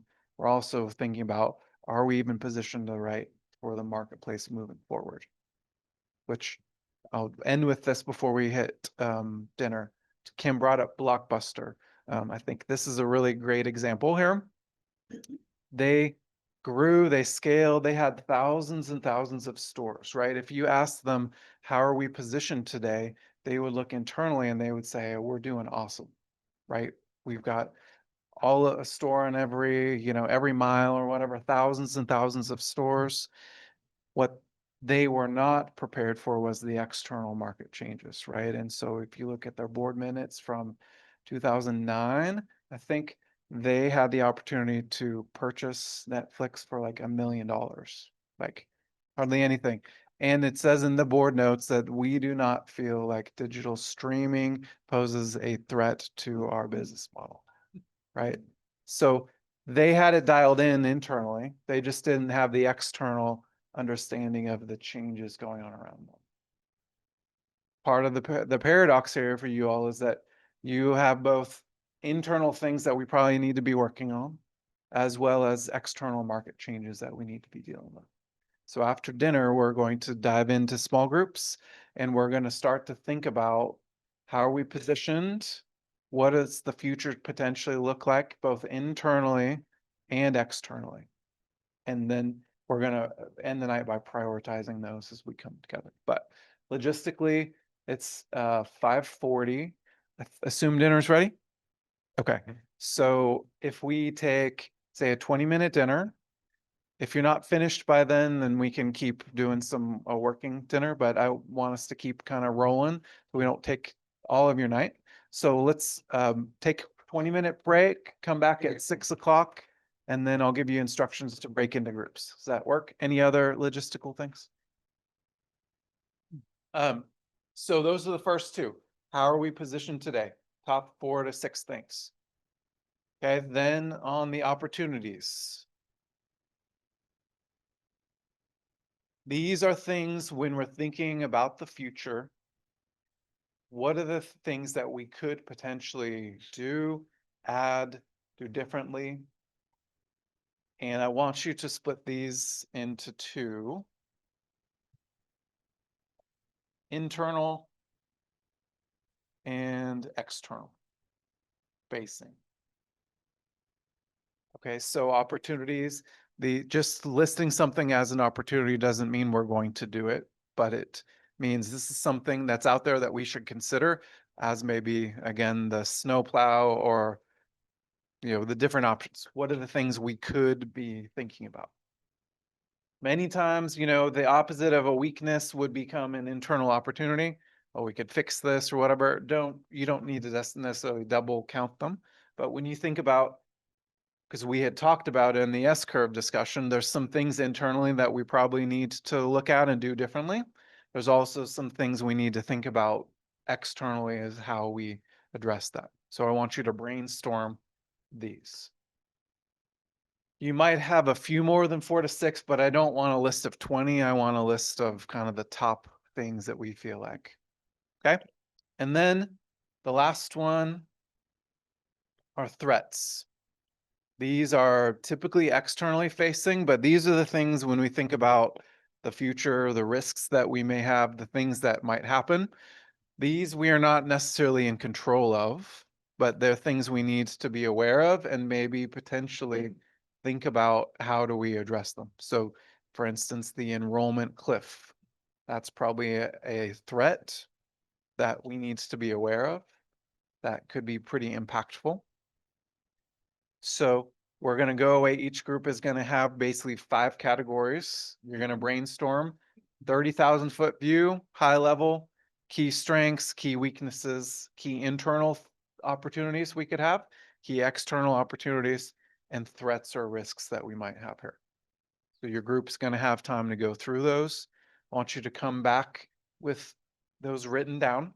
And then when you come back, we're going to hear from each group and then try to get towards a just consolidated look. And probably what we'll find, what I hope, is that there's a lot of similarities as we look at this. You can use whatever discussion we've had. You can also, I'd take these with you.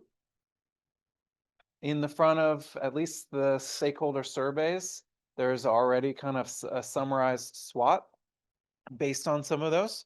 So you could look at those for ideas. You don't have to just copy those. Come up with something, again, that you believe in over here that you can commit to. Yes, we agree that this is where we're good. This is where we're not as strong. This is what we potentially could do in the future. Is that clear for everybody on what the goal is? We'll have at least probably 20 to 30 minutes. I'll be walking around in here and where you're at. So make sure to have good discussion and get the top items here in each of these categories for you. Sound good? Okay. logistically, one group can stay in here. And then where else were we gonna send them?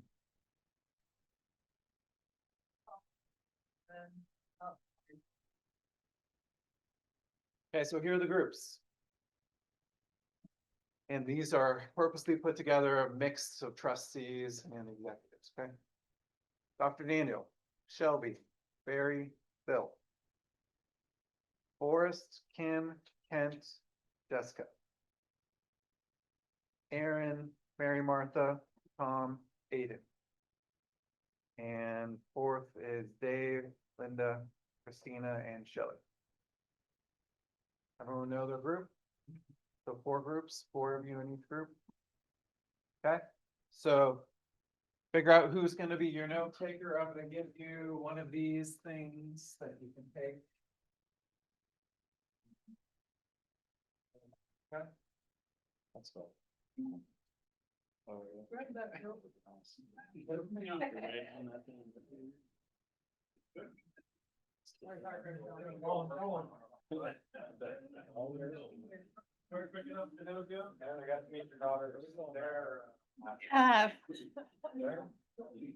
Hey, we can stay in here.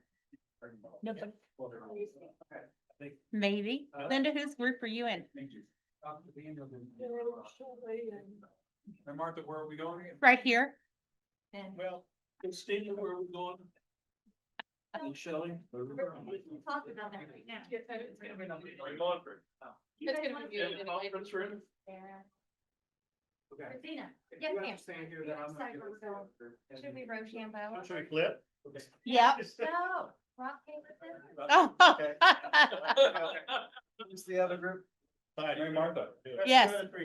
Our group is this, so you're gonna have to migrate this. Okay. And Tom, you meet Tom and Aiden, is that right? What's Aiden? I lost for us. Sorry, Shelley. Okay. So we have to all move over here because Aaron told us to, right? Over there? Yes. See? And- Okay, so I need this Christina. and this and my water Shelley, bottle. Christina, Linda, Dave. Okay, we're going. On the. Linda. Ooh, And then Aaron, Mary Martha, Tom. Aiden. did you want to be the note taker or I can? I can. Okay, your call. You have my handwriting? Yeah. Oh, yeah, you better take. it. No, I want you to doctors and nobody will. Nobody will read. I usually write with my feet anyway, because my hands are busy. Yep. Okay, So they went Class out is in session, Mary. all right, here we go. Aaron, hey, that's, hold on, Aaron, okay, Aaron, on the, that's big one, the big two.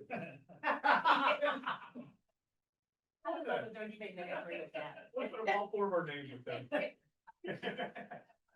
do you know what you're supposed to do? Yes, Forrest, right. We give them opportunity. Right. I just wanted to make sure. On the wall.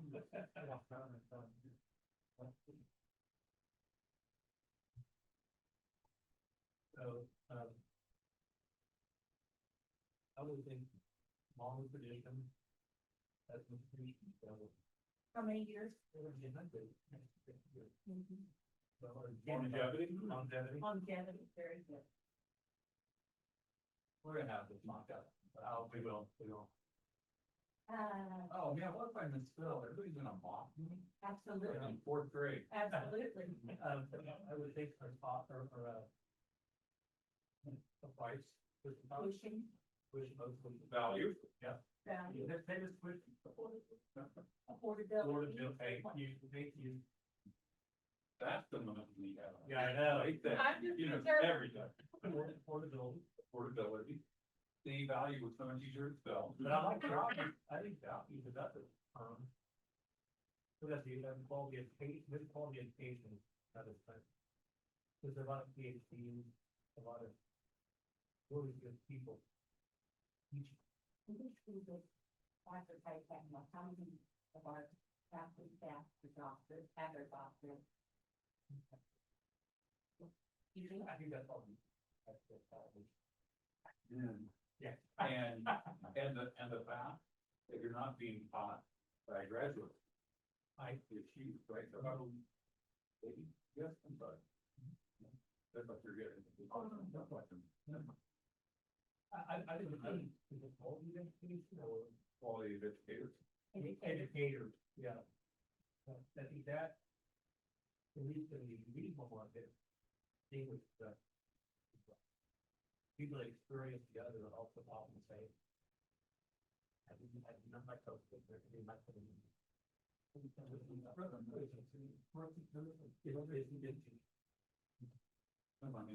Excellent, excellent. I would have skipped mine, not in the red.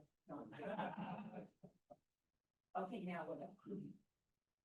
We only have to go on the floor, right? I know, but I think our students are just absolutely fantastic. I love how, student effort, like, oh yeah, they are just on board and want to tell us everything that they're doing for the month, and so it's just in all of the students, I think we all found. Keep your motivated. I'm not gonna do it. Yeah. Don't look at me like that. I think there's my pocket. Yeah. There's the student that you just, then there's the student that, and then we somehow help them. That was me. Yeah, I had a device that helped me. So, I thought, and can you send that into a what that Butler or Chelsea that needs to take to the fact that we will hold your hand and make sure you get the stuff. So we can say, right, Yeah, there's a lot of. and see what's the top, still thinking about, and everyone says, Helper. which, everyone. Yep, yep. Oh, my, yeah. Taking staff, that's all about it.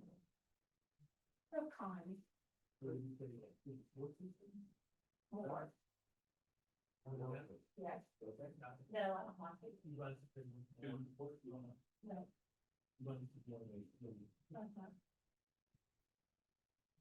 well, we have 3 more slots to fill there. Oh, honey, don't ever forget about me. I'm so sorry. Put it down, Paul. No. Yeah, no, I think people support is important, but we got 2 more those, right? Okay. And then if we don't like them, we start scratching, and, maybe we have another case. Addendums. Yes.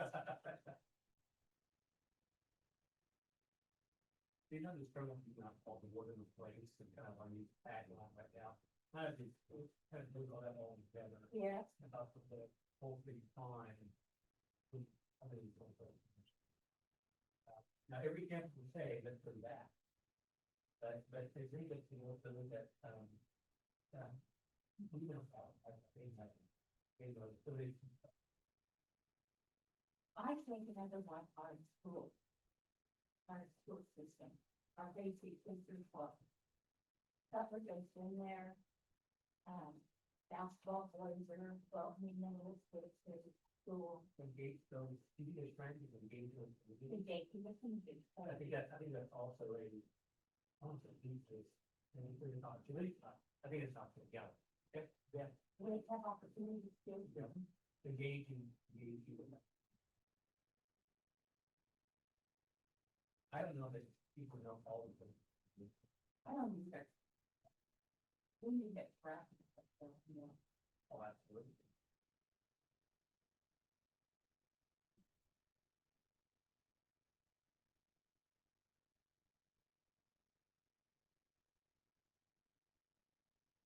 Did you have one you were, you were talking about the quality of students that we get that?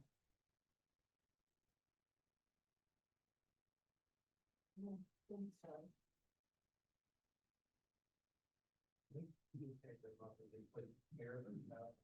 Yeah. And it's being on with that. I mean, they're.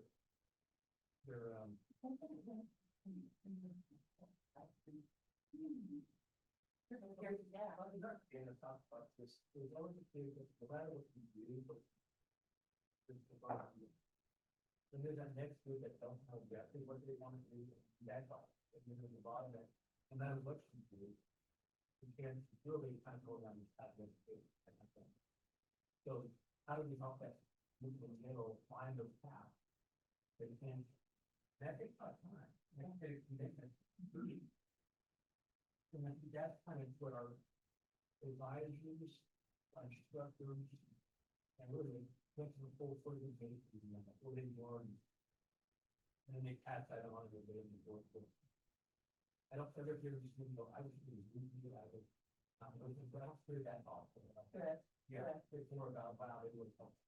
So that's a good sign. Thank you. And we can always go back and Go back. think of something down the road, right? Let's deputy for. Can we put this?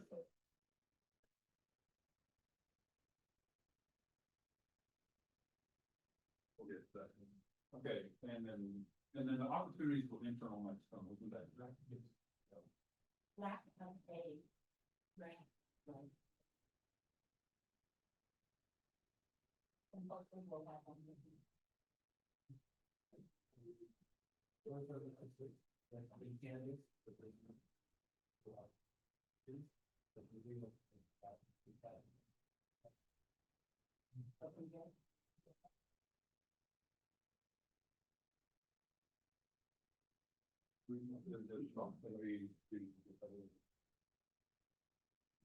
I think it's not first grade.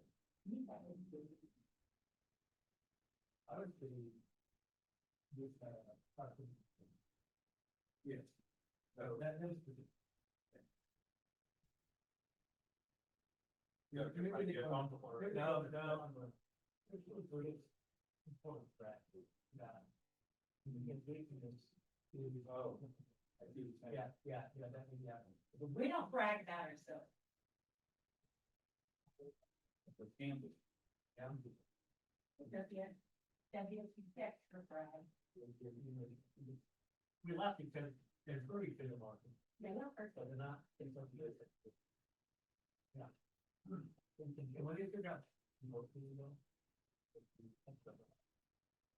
We're very good at the business. And we're not going to do that. Nothing more, it's like, it's. And it, whether we throw that. Less of a rah, and more of a, look how great experiential path. So, you know, for, yeah, it's a different way of doing it. But there's a deal of. Yeah.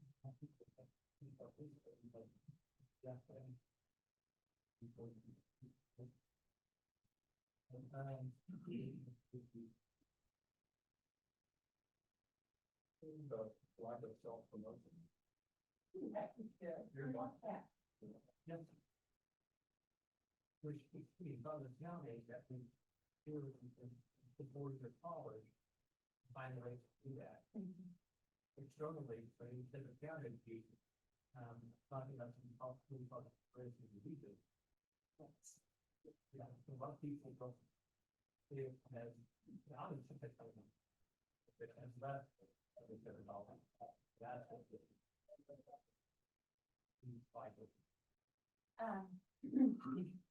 Also, we have not all that people are correct.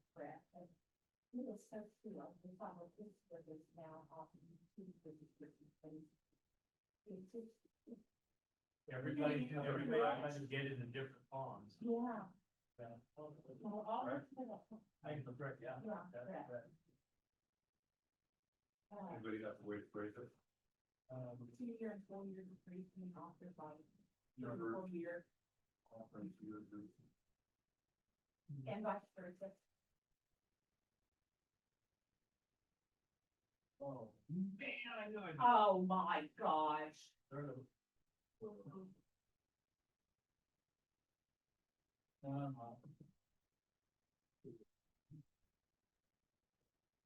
Yeah, I was done. We got some stuff.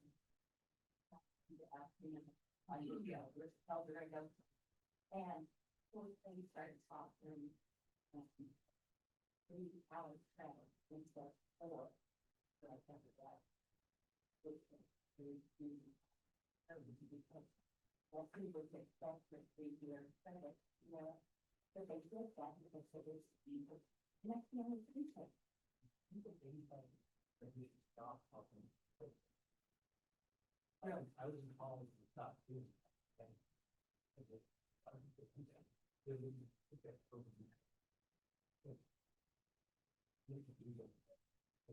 Well, those were all from seniors. Oh, yeah.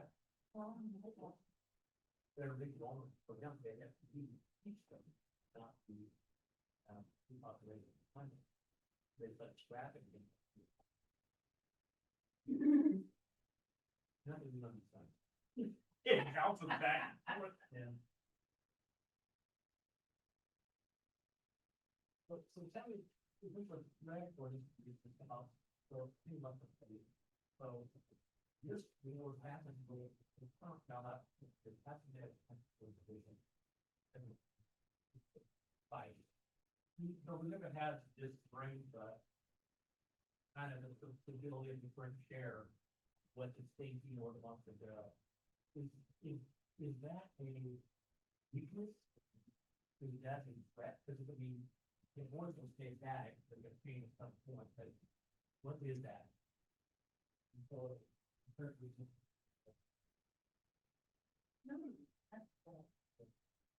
Because, you know, I'm thinking, there's some things that tell me there that you don't want. He is, But the challenge I have is the delivery of the right, no. yeah. So it's so we don't have that constructive conversation on this here. To come to a point where, okay, these things we're going to do the best we can often. You don't ever see them. So how does the board have that conversation? So they can say, He correct them. and maybe that's where you have it. Maybe that's where you have it. I think we talk a lot, they said, that, I mean, here's my thing, when things get done here, this. It Well- just makes me get all, And so for us, you don't get inferior to say that. You got inferior that's what's gonna come down and conversations that happen. So if you don't have that administrative thoughts and sharing of conversation happening, it's not there. And so how does that happen in a group session where you may not want to speak so openly? Speak so openly that, you know, it might be each of them. no, That, I don't, but he was. it is a weakness. Because sometimes I'm gonna speak it out to tell you, Sure. well, he's got this stuff, just like that, and I'm not talking like that. Yeah, So it bothers me that he thinks he's. Yeah. Correctly. yeah, we often fact in the rebuttal, yeah. Thank you. I know that's the competition of what we hear. But it's what people desire. How do you label? How big? Thank you,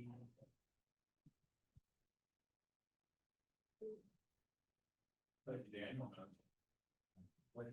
So here's my, I think, here's the weakness, an opportunity, or threat. So the board has historically, they can do that. Conflict happens. Discussions or one of you point of view. And so we're just group around the board, we're going to go how do we supposed to be integrated, we're going to have that board, because we get stuck in their position. And so we don't get the benefit of great for us. And they don't get the benefit of us because we don't get past that. Is that not? So I would put that as a weakness. Okay, it's something that could be changed, but it'll be something, but that's kind of, I think it's then through about the past. It would be divided board, then maybe divided board, they can do something. Then the divided board. I know. And I think that really gets to the trust. We have at the bottom, and so we can openly on talking about the fact that there are and how do you overcome that, right? It's a nonprofit, right? And there are lots of positions. I don't know, hey, I guess we don't have to figure out how to overcome that. We just need to write. Well, yeah, I think it's the board that, you know, Robert's rules of board, but we have boards collectively take this, but we have first allow an individual to have a case. The board made that this is the meeting. And so how do we use Robert as the board to create what is the board's vision on this? And it'd be a majority of one thing that what happens if we're collectively say, okay, I don't agree with that, that's the board. So maybe it's something we need to put out in an internal opportunity, that would be, a higher functioning board that can create a Very cool, I like that. I like that. Okay, can we go back over the weekly folder, the weekly spend for the board? if you capture it in the weakness might be a history of a divided board. And something. Oh, I like that. On the outside.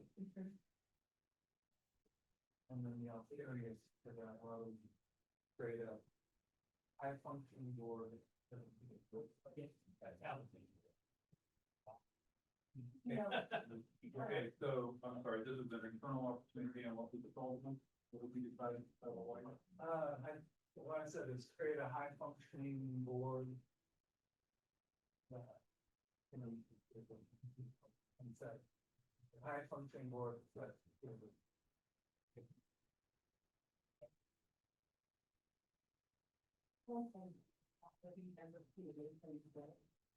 The income.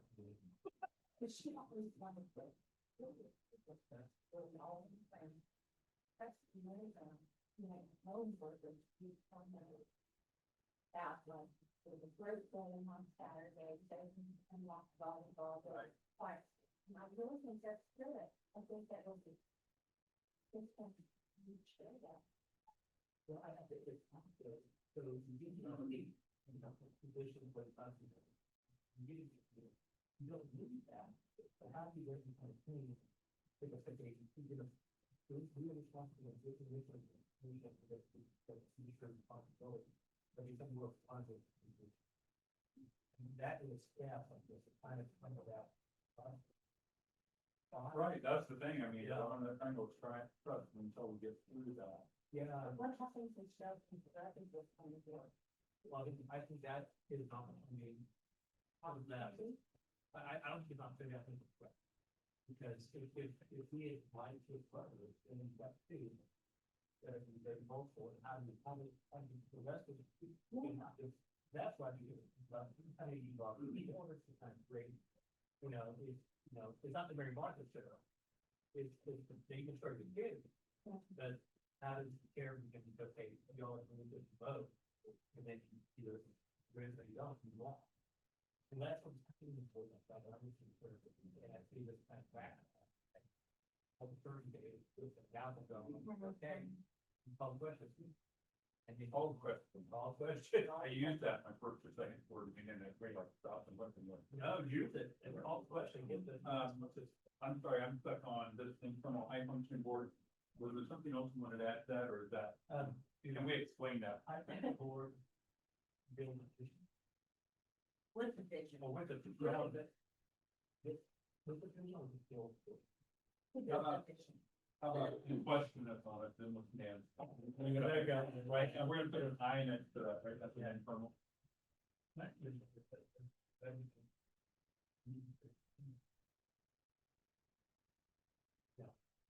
I remember reading. I have a first, that is. Oh, both administration and the board. I think we're very reactive. Is that a weakness or reactive instead of proactive?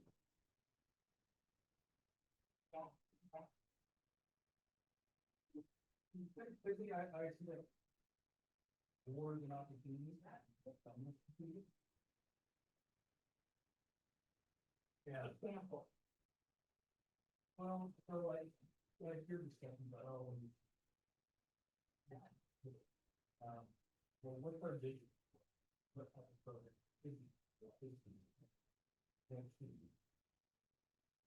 What kind of, the. Mentally. I like that. Yeah, ideally, mentally, say. So the day was like, what's not for you. You look at things, the work, and that, the possible decision was, that's what you know, things in the that they can do wrong. If the metrics are there, how you can see the data and kind of have that conversation. And I think that's where data is trying to get that data. I mean, you guys can be feeling that, but I think the perspective of the administration is helpful in advance based on that. I mean, you're kind of way up here, and you're just kind of, does that make sense? And that's kind of what you should be doing. But I think the administration has to do its job. I'm trying to present, here is the good things that are happening, here's our recommendation based on what things, and then. Our constituents in Buck County don't like that, or they don't want that, and so you're the plan that they, but that's the source of things, of this. So you can share either guidance with, I don't know, the numbers of the, fifteen of mine, because of that. That's a feeling you have, that, if you're out there talking to them, I hear it a little bit, you do, but, yeah. And I talked to a lot of them. About what they know, they're being, they talk to me more about. And the overwhelming vast majority for the college and my husband was like. Well, that's what you should do, you can businesses with people from college. Businesses in over here, that doesn't, that we kind of wonder how that idea formed. I'm going to find that business, right? Now, we're having that conversation, I think that is about what the CFA in the person, in the public now. And it's how do we create that? And for some, it's easy, and others, it's a political thing, and happy happen. And all of them. Yeah. So, I think we're in the, We went down the path on the board, but go ahead. I was saying opportunities for the internal. Yep, greater. Yep, greater strategic growth. You already actually have a whole list of everything, we just kind of give us a chance. I know people like you, Abe. Greater. Okay, I had to get my smart mouth out of the way, and then I'm like, oh my God. I'll expect all done when I get back.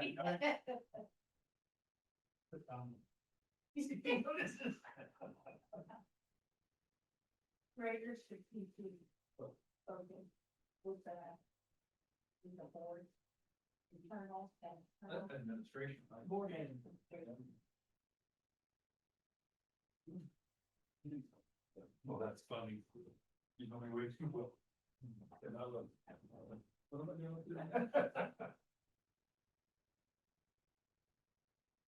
I would say externally an opportunity with partnership. Oh my Both the gosh. business and with Yeah, schools and whatnot. where are you gonna put that? Opportunities, okay, great. Partnerships with businesses and local people. Or just. Well, Just I partnership. think partnership can be hard. Yeah. But I think it is business, I think it's state control, I think it's transportation. The superintendent went out with, Leon, and he hates Butler. Hates it, Who's that? the superintendent. But, he said, I tell you what happened, she invited me to a meeting. And I told her on that other day, that was Butler, and sometimes he lives in the same, but I'm talking about Butler from now on. But it's just those personal relationships. I think it's threat and. Oh, well, Cliff. Oh, yeah, okay. I think it's AI. Now, the reason why I think this, I guess that all these sorts of stuff on AI. And I understand that we need to be together now because, that coming out with census.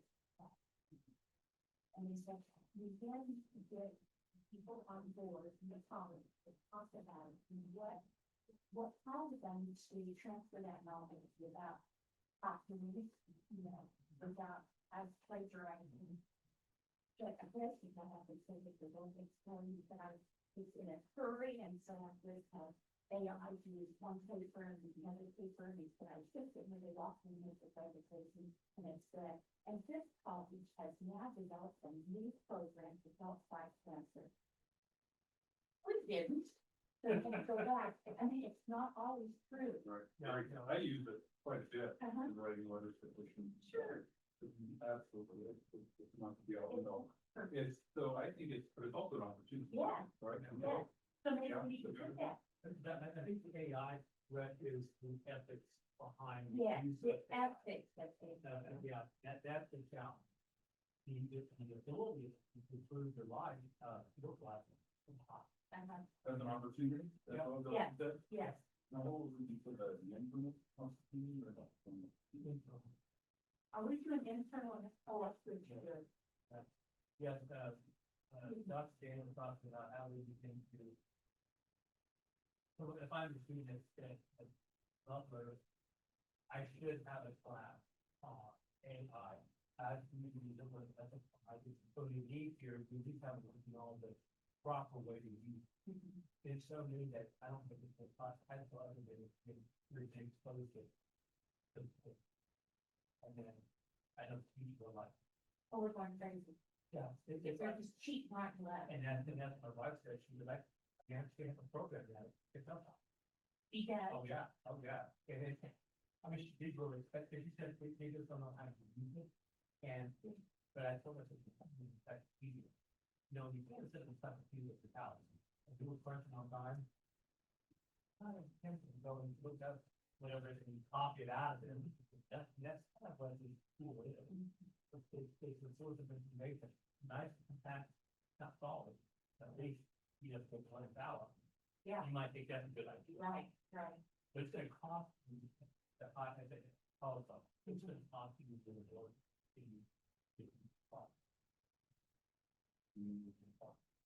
First, I believe.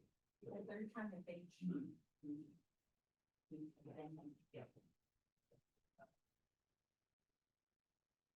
I would put that in this, Is what? Right. If you didn't understand. Yeah. I need to be on. I know you should WSUC. No. Similar. No. Put on lowercase.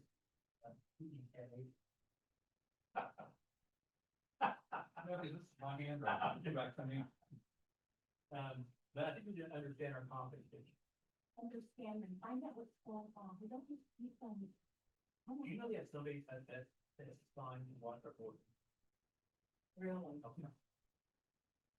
Nothing for Well, the chair will bigger, and I'll pay that much. Okay. Yeah.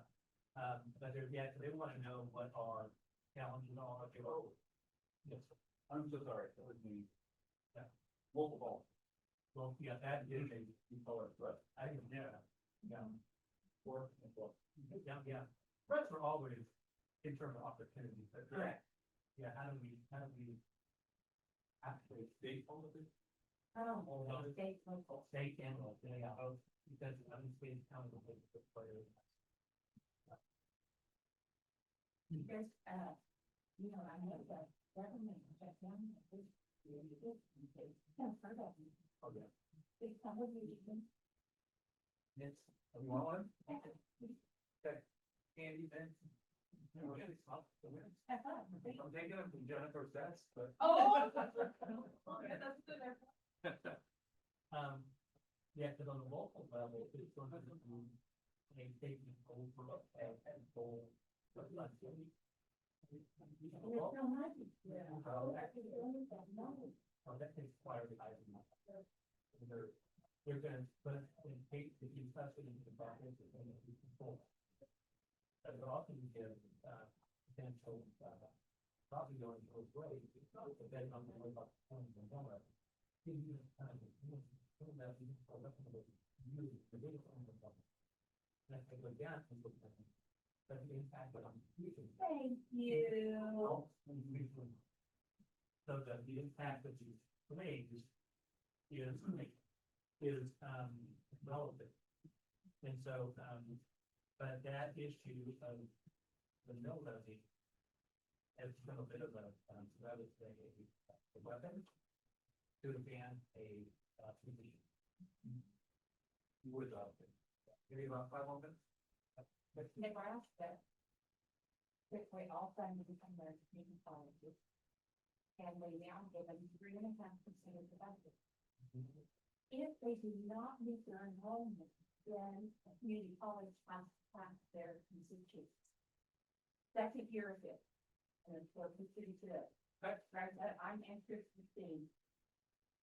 So it's fine for the local community, but think about it, the local community wants to see, because other employees, they have a local tax. When they go for the first, you don't get the numbers, you know, and you have to come back and then they look at them. Under weaknesses, do we put funding as a kind of a catch-all for that, or? Yeah, I would think, the funding on both, is that. What is it, number 3? Is funding. History provided for History. paycheck. We got it, paycheck. And our, Or experience that enrollment. I didn't know that. Funding may be like. Yeah. What do we wanna do? The youth funding, or lack of funding. We need to. Shaky funding, We need to. uncertain funding. Uncertain funding. We'll make a good group. Yep, and that's confirmed. I sure wish we all could go to the legislature and boards and just, this thing. Don't you think they want that, legislators, that have certain thoughts on education in general? And there's a focus on how that. Collectively. And they're not really looking at. It's a reduction of the important part of the budget. That's, how do you fight it? Yeah, how do you fight that with health? That's the challenge that the most of the time for is good.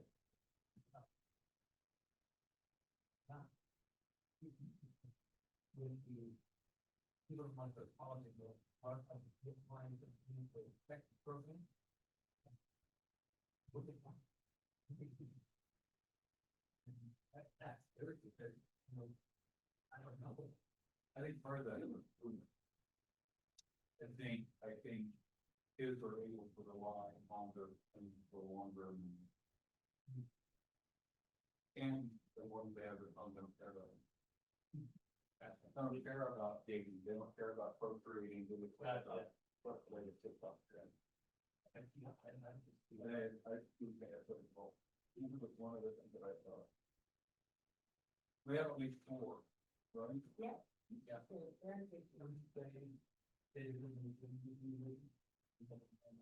I would agree. I would agree. Is a data driven decision making? What driven? Data driven. David Bergen said you make United comments, or, Yeah. can you imagine that thing? Is that that's one of our strengths? Maybe it is now, since January 3rd, but I would say consider it. In the past, our first step was about to, our first step was. Or. Was it really? I don't know, I don't think, as a team, we didn't know what. And so I remember when we was going through and everybody was bringing their thoughts to the table. In other words, they were strategic thinking into it. So I think that's, I think, we can talk about, what are we doing?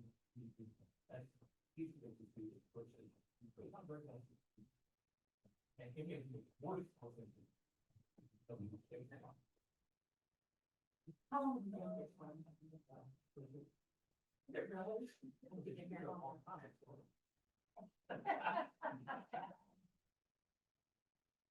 Okay, this is mine, this is mine, this is mine, this is mine. And this is mine. You did a very nice job. Man, you have no idea how hard I. Oh, That's right. honey. You want post-its on the walls, is it holding that? Yeah. Yeah, cover it down.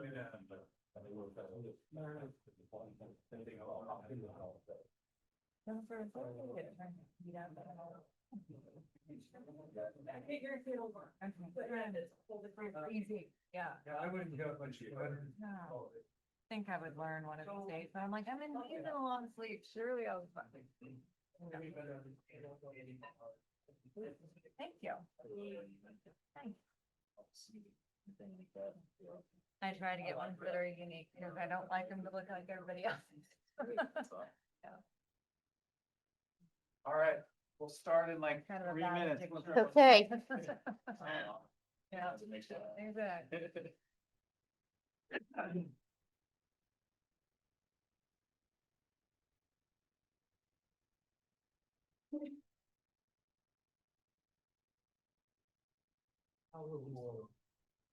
Wonderful.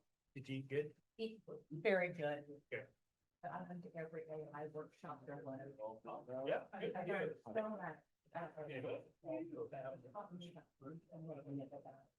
been trying to tell my wife.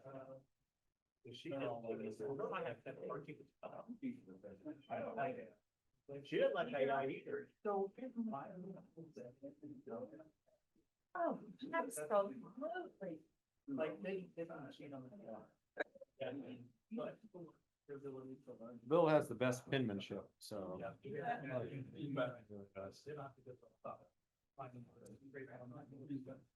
The discipline of going through that process is what makes. We had a grandfather that would memorize poetry and could recite stuff, long passages. Nobody memorized stuff. And so, here we come, walking from the. Call me for 30 years. With a bebop in our step. He's entertaining there. Hey, hey, with the monkeys. You guys never did know that song? You don't remember that television show? All right, so looks like we had some good discussions. So here's what we're gonna do. We're gonna go category by category, and each group is gonna share first about their strengths. We'll try to consolidate them, then we'll do weaknesses, opportunities, so forth, to try to get to a draft initial SWOT that's combined. So let's see. I'm just gonna hold this up, and Dave, your team, do you want to explain your strengths here? Oh, I was just a scribe. Well, okay, I'll read it just for sake of time. I'll read it, and then you can give your color commentary if you need to. So first strength here, high quality educational offerings. Okay. Strong faculty committed to student success, number 2. Number 3, size and location, size being a large school and location being near proximity to Wichita to large population. Okay. 4th is low cost options. So we offer low cost options. 5, transfer rate is high. So transfer rate of credits. Is that 2 4 years. okay? 2 4 years. Yep. And then 6 is our early college academy. So any questions, comments on those, or color commentary from the group? Those are pretty straightforward. Okay. We'll go to this group here, which was Forrest's group. So first one, quality product education, signature programs. So we heard that before, right? Number 2, name recognition and reputation. Okay. 3 is the college experience. So is that you get kind of a full college experience? Activity, sports, the non-pure academic stuff. Okay. Resident type. Okay. The variety of options of programming, programs. Okay. Location, and is that the same thing, being close to a big set? Okay. And then employee benefits and work environment. So from a staff perspective, that's a strength. Any questions or comments on that one? Okay. Third group here, which group was this? Okay. Gotcha. So it's obviously right. Okay. Strengths, faculty. Okay. Second strength, affordability. Third strength, location. So similar location. Okay. Nursing and performing arts being specific programs that are strengths, and then the holistic package. And is that the same thing as kind of the full college experience? Okay. Okay. So some overlaps there. And then strengths over here. This was Aaron's group. Okay. Longevity. So longevity of the college, been around a while. Okay. Okay. Affordability. quality of educators, student support. So what specifically is that called out as student support? Just, The opportunity that students have at the school to be helped out, getting classes lined up and making sure that the falling on the fact that the instructors are highly educated. okay. Good. Fifth, engagement with other communities. So with other community call or other, Like academic community. okay, Capable. yeah, oh, great, okay. And then six, data-driven decision-making. So Aiden was part of this group. The director of data. Giving you a hard time, okay. Okay, okay, maybe it's there on both of them, okay. What part of it is a strength for your group? Aiden, I'm gonna lean on you. What part is a strength? You, okay. Highlights about both our institution and larger market as a whole, and using that to make some informed decisions about what to do or how we're performing right now. Okay, great. So out of the four groups, a lot of commonalities. Was there anything people heard that they're not sure about? They kind of disagree with? This is the productive conflict time. Anything there, or does everyone kind of agree that those are the right things that we're well positioned in? Yeah, thumbs up, okay. So if we try to capture this, I'm just gonna, what I'll do is try to get some broad stroke categories here. We can wordsmith it offline as we need to. But I heard affordable, and I'm not gonna write super clearly, but I can read my handwriting, so. Affordable. Okay, quality faculty. Right? Location. It's one. Near a metro. We'll say full college experience. Okay, can we say quality faculty and experience and education? We'll say, I think those go maybe hand in hand. We could split them out. Can we say history and reputation? Those kind of go together. We've been around a long time. Got that reputation. What else am I missing that's really key here? Okay. Early college academy.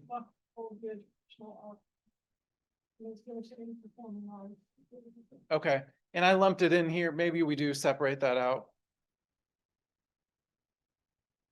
High quality offerings. Okay, so that's a pretty good summary. So if I went to somebody else, I don't know, in Johnson County or something, would they agree with all of these things when they look at Butler? Would other people that kind of know the industry say, yeah, that's probably true of Butler? And we're better than John.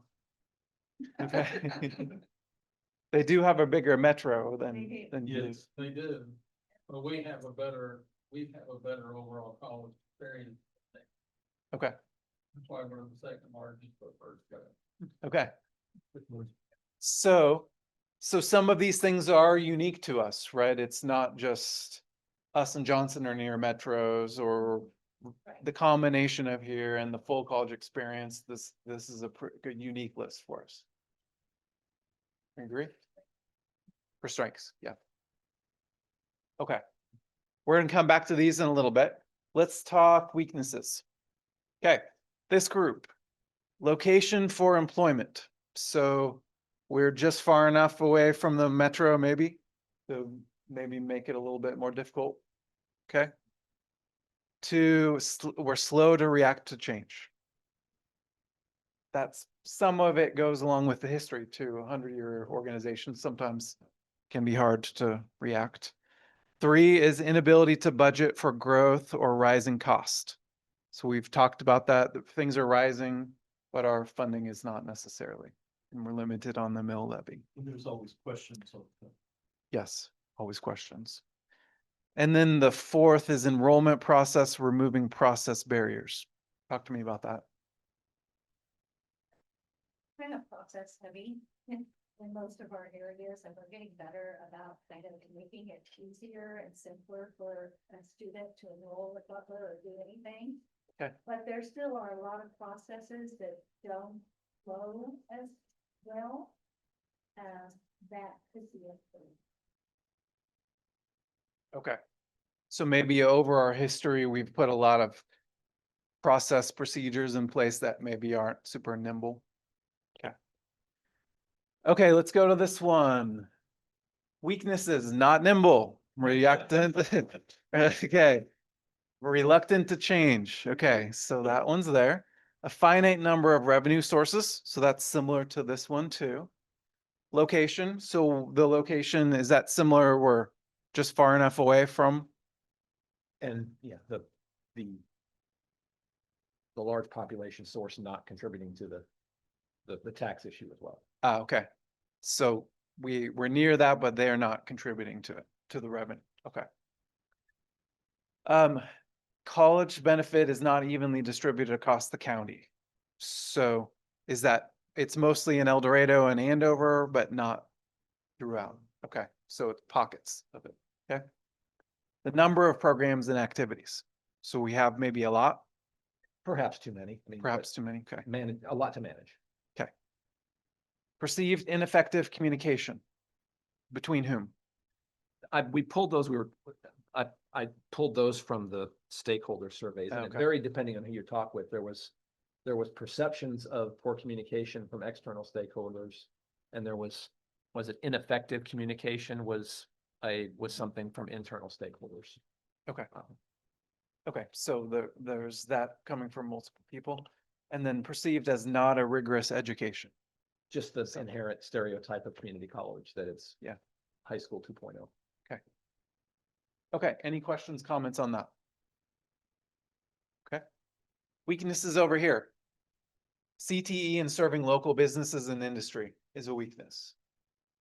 Maybe even especially in comparison to WSU Tech. Is that kind of where people were coming from on this one? And we don't feel like CTE programs are designed around our local businesses and industry at all. Okay. Thank you, Bill. We have them, if we're not specifically serving any. Okay. Specifically implicit. Great. So there's a disconnect between the need and what we're offering. Okay. Branding, we're the best. Is that, we're saying we're the best, but we're Our not? Branding should be better since we are. Oh, okay. So we need to live, our branding needs to live up to who we actually are. Maybe to market ourselves as the Yeah. best, most affordable. Okay. Not just that we're actually a college or we're the best bang for your buck. We come here for excellence. You just market towards excellence. Okay. Good. Transparency, internal silos. So That's communication. communication. Yeah, that's along with the process stuff too, you know, I mean, the silos sometimes have created some of the process problems. Sure. Yeah, okay. And then the last one, use data to drive programming. So that's something we're not doing super great. And so Aiden, I'm gonna give you the opportunity then, where's the data-driven decision-making as a weakness over here? So take a more long-term view, we've been operating that, we might not have go on data state to create the programs we want or make it easy. So very much historically speaking, that has not been a focus. Okay. Okay. Other weaknesses here, lack of a grant writer, so that's. Linda, is that your group too? She does. It's not missing, don't worry. Lack of self-promotion, what's that mean? So I think it goes back to maybe marketing, we're not aggressive enough in Okay. talking about the benefits of Butler, what that's right. Okay, marketing, okay. History of divided board. So that's something that's been in the past. Someone want to speak? Well, like, Yeah. you know, you have trust at the base of the. Things that make that difficult. Sure. Okay. Okay, uncertain funding, so from multiple levels, uncertain funding, and then we already covered that. So anyone hear anything on the weaknesses, Kent? Well, I didn't think to put this on there, but I think it needs to be somewhere. That's that we have on a 60-year-old campus, we have a lot of unmet deferred maintenance. Oh, yeah, okay. I'm gonna add that over here. Okay. Deferred maintenance. Okay, anything else that is missing or is questionable or you're not quite sure about on these? Maybe more of a question to you. Does it matter if any of these are strengths or weaknesses that are common across the community college or higher education versus us regular here? So like being person change, I think that's a higher ed issue. Mhm. But I don't know if we're better or worse at that in our peers. Is it even worth talking about? Good question. I would say, it depends, but the good, political answer, but I'll answer by giving an example. So a lot of companies, when they're putting together like their, core values or something, right? They say like quality or safety or something like that, like these buzzwords that really everyone is like focused. Generally, you have to put out a decent product. And so to me, it's often helpful if it's especially something that you are good at or not good at, or it's especially something that's an issue or is going to be an issue, then it gets called out. And I think the fact that we've talked about that there's a lot of change needed in the future, I think it's pretty relevant to say that, yeah, we're not historically very nimble. So I would say in this case, that is probably relevant, even though it's probably true of several other people that are in the community, it's especially relevant to this. Is that fair to say? Okay. Probably they're going from, you know, there's a lot of things that are slowed down by the external system. Like when I said, you know, want more 16 classes, I would like to have more of these by F. Then you realize, okay, that is 1 year out. That's the process. But on an internal side, if we don't ever get the stuff going, then it's not just a year, 18 months or 2 years. So I think we can impact internal reaction to things and speed that up and live within the external confines of what we're trying to do. So, Sure. So you might live within a very slow system to change, but what's within your control, you can try to be more nimble and quick. Okay. Good. All right. So what I would like to do, let's highlight some of these weaknesses here. So let's just start with that. Slower to change is one that we heard. And I'll just copy this one, the finite number of revenue sources. We heard that.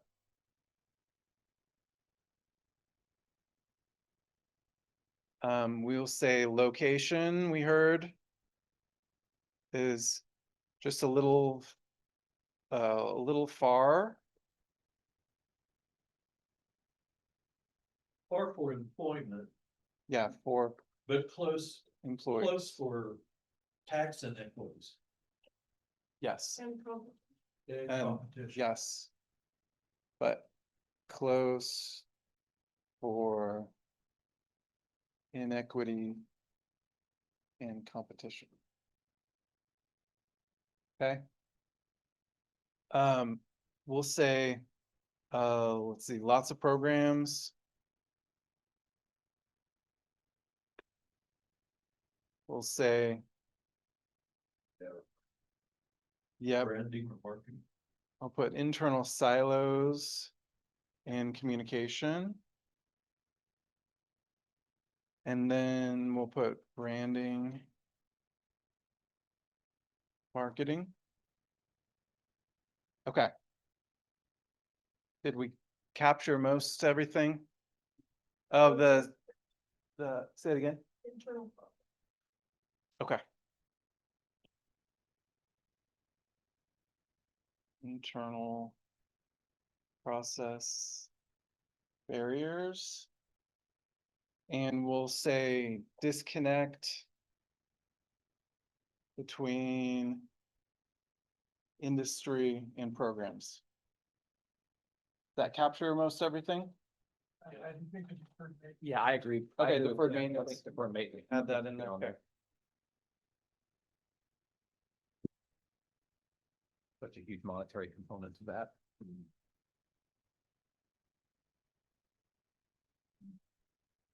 Oops. I'll put that up in a little bit. Okay. Weaknesses. All right, so that's weaknesses. We good to go on to the next opportunities? Okay. New president is an opportunity for the future change. And internally focused here, right? Improving communication transparency from the administration to the board and vice versa, right? That's the opportunity. Improving efficiencies. Use of data to better inform decisions and make improvements. Dashboards, that's been brought up. AI, utilizing AI internally. Externally, finding alternative revenue sources. Employer partnerships. Legislature standing, so changing that approach, and then improved relationships with superintendents at schools. Any color commentary questions? Okay. Opportunities, AI here, how to use it internally and externally. Access to middle school and high school. Getting more flexible internally. Improving our technology internally and externally, and apprenticeships. Okay. This one.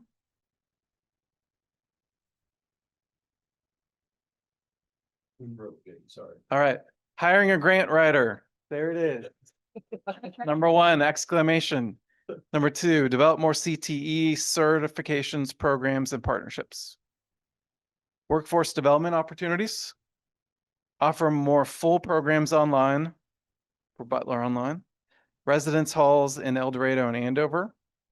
Enhance targeted marketing and zero-based budgeting. Oh.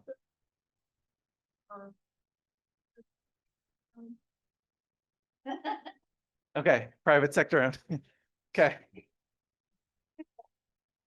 Thank you for the color there. Okay, opportunities over here, a high functioning board. Greater strategic focus. Partnerships, AI, and better understanding of the regional landscape. So anything there that people have questions about or concerns about as potential? Again, we're not signing up to do these. It's just these are things that we need to consider. What's the region for regional landscape? Yeah. Yeah, I mean, it could be pretty local, so WSU Tech, so why are they going for programs are offering price solutions advertising, better understanding that, looking at maybe how we compare, how the offerings, pricing, things like that, there's we follow this and buy. Okay, other questions?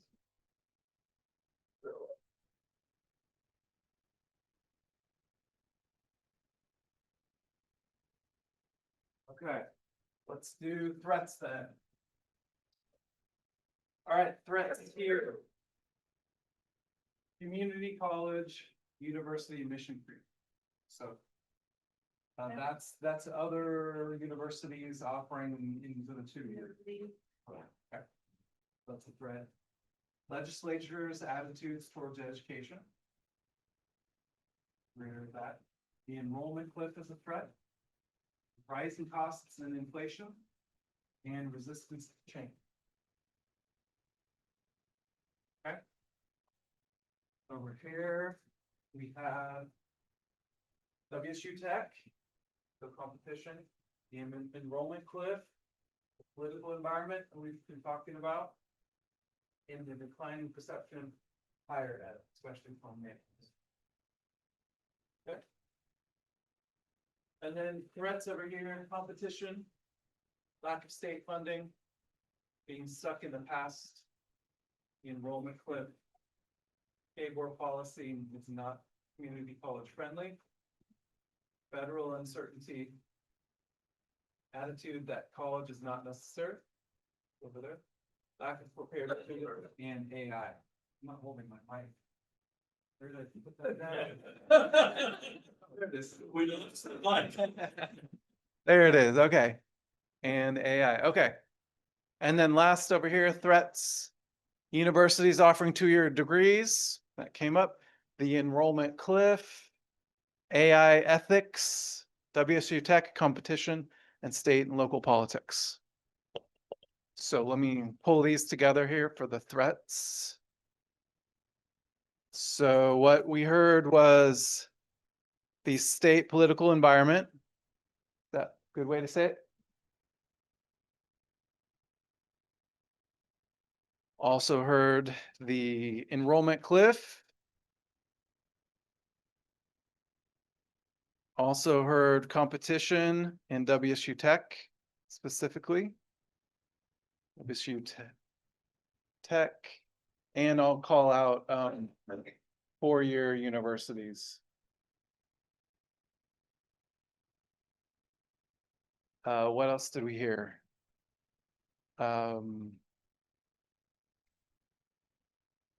AI, Yeah, did you get the mission creep in that number 3? that's the 4-year That's it. university. That's how I captured that. And then declining attitude towards education.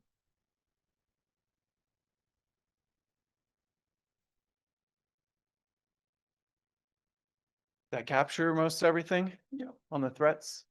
Yeah, everything kind of up there, but Yeah. I have one other that Sure. I thought of that, we've talked about before, is our local or county understanding and appreciation of having college. Okay. The value of And it goes back to one of the weaknesses that there's the pockets of benefit and several other things that understanding. That'd be an external opportunity too, as to how to better market. Yeah. I think that could tie into the political environmental, because For sure. we're a red state majority. Universities and colleges are generally blue by great majority. All the college system does is yell at the red majority for not giving them enough money. No matter how much money you get, to not satisfied or happy, then you complain about all your legislatures. What's their attitude toward you, giving you more money or being more flexible? It's not really working with each other and getting along and being appreciative, maybe, not in that scene, but it does seem to be an attitude of we got our allowance, but we demand more no matter what, if you don't give it. if I am paying for something, I'm paying more for something than I want to.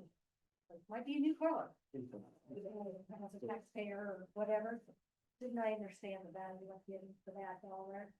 So that's where I'm at. I feel like that people don't understand where their dollars are going and how they're being impactful. And that's The whole argument from living in Butler. I mean, my simplified view is I pay taxes. Sedgwick County people come here, get a job. Sedgwick County students come here and get cheap education. They drive home. What's my benefit? And one of the executive people question was, I mean, as a worst case scenario, but what happens if we had to close down Butler? Being very pessimistic, you know me, but if Butler did close for the residents of Butler, our 20% to go here, it'd just go to WSU Tech. It wouldn't affect the county of Butler. It wouldn't be an existential crisis to the citizens of Butler County. It's not the end of the world, so it's kind of. I think there are Oh, other we're the things largest that we employer. that would be. It's the largest employer of Sedgwick County people, though. It wouldn't affect. But it's still The rest of revenue them. there's still revenue that's coming into Butler I County. know, but we're also taking 15 million out of our county every year. I'm just That saying. gets can't whether just you com- buy into the economic, I mean, if you don't buy into the economic No, impact that study. study was then- made for marketing, and I said explicitly on the website. I'm just That saying, doesn't you mean can't just demand it's that we data. appreciate being taxed because there's a problem. But there's also been this lifelong, there's also been a 20-year to 25-year fight, if you will, between funding, because that's what Gannon versus the state of Kansas was all about, was about funding. And it's still going on. So, you know, and it will, I mean, they're getting ready to write a new formula.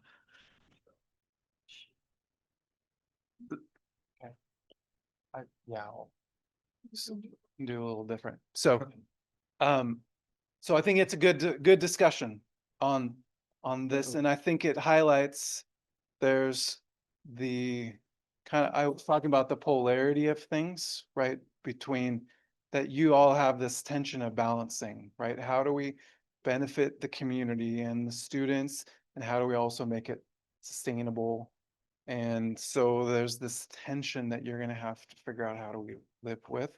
And I think it's true that there's benefit to Sedgwick County residents that they're not maybe paying for. There's also a benefit to Butler residents that maybe they wouldn't get without Sedgwick County.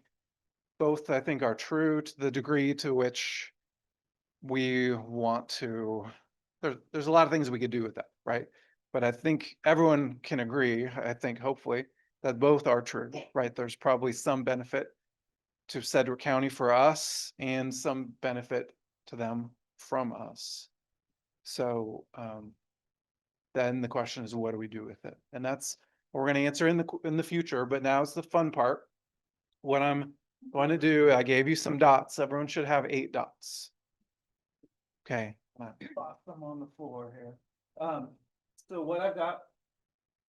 Linda noticed I did not put an opportunities sheet together. There were too many opportunities that I didn't want to just like condense together. I didn't want to lose any potential ones. So what I've done is the 3 strengths, weaknesses, and threats. The compiled ones are over there.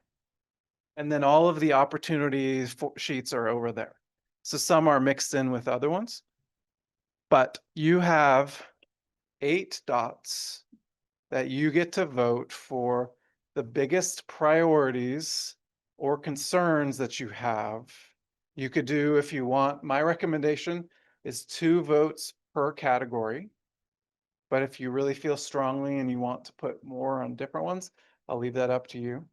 If you really feel strongly about one thing, you could put more than 1 dot on it. Those are your 8 votes to share. This is what I feel really strongly about, either as a threat, as something we're really good at. We need to figure out how do we get better at this, a big weakness, an opportunity that we need to go and capture. This is your opportunity to kind of vote with your dots of where's your head at on these. Okay. So you're going to have like 5 minutes, get up, walk around, take a look at these things again. If when you're looking at it, you feel like I didn't fully capture it again, I can add to or write on that. But you have a lot of opportunities to potentially vote for, as well as threats, weaknesses, and strengths. Okay, so don't spend all your dots on the opportunities. Do save some for over here too. Okay, so go ahead and get up, walk around, and add your dots. Go the dots.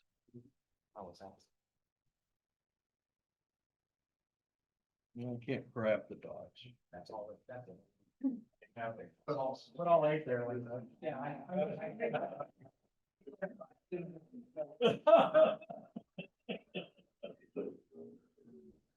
Been talking about it for years.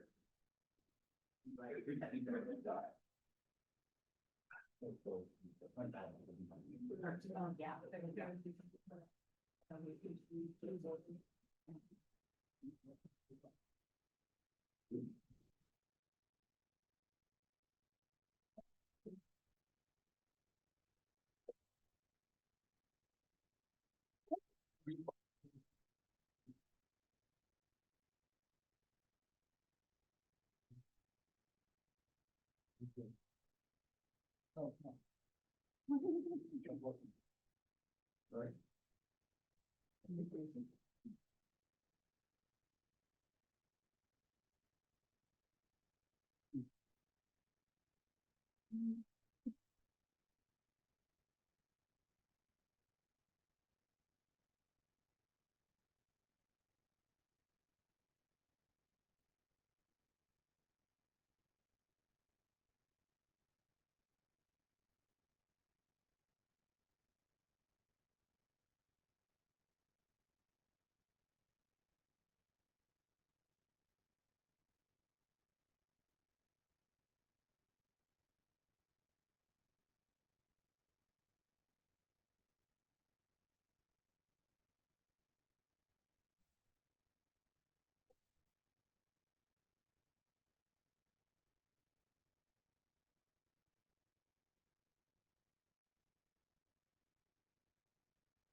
Drive over.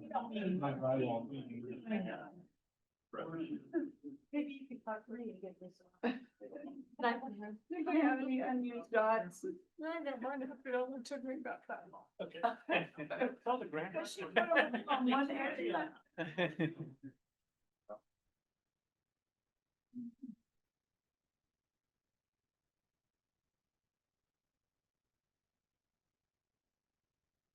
Think of the food trucks.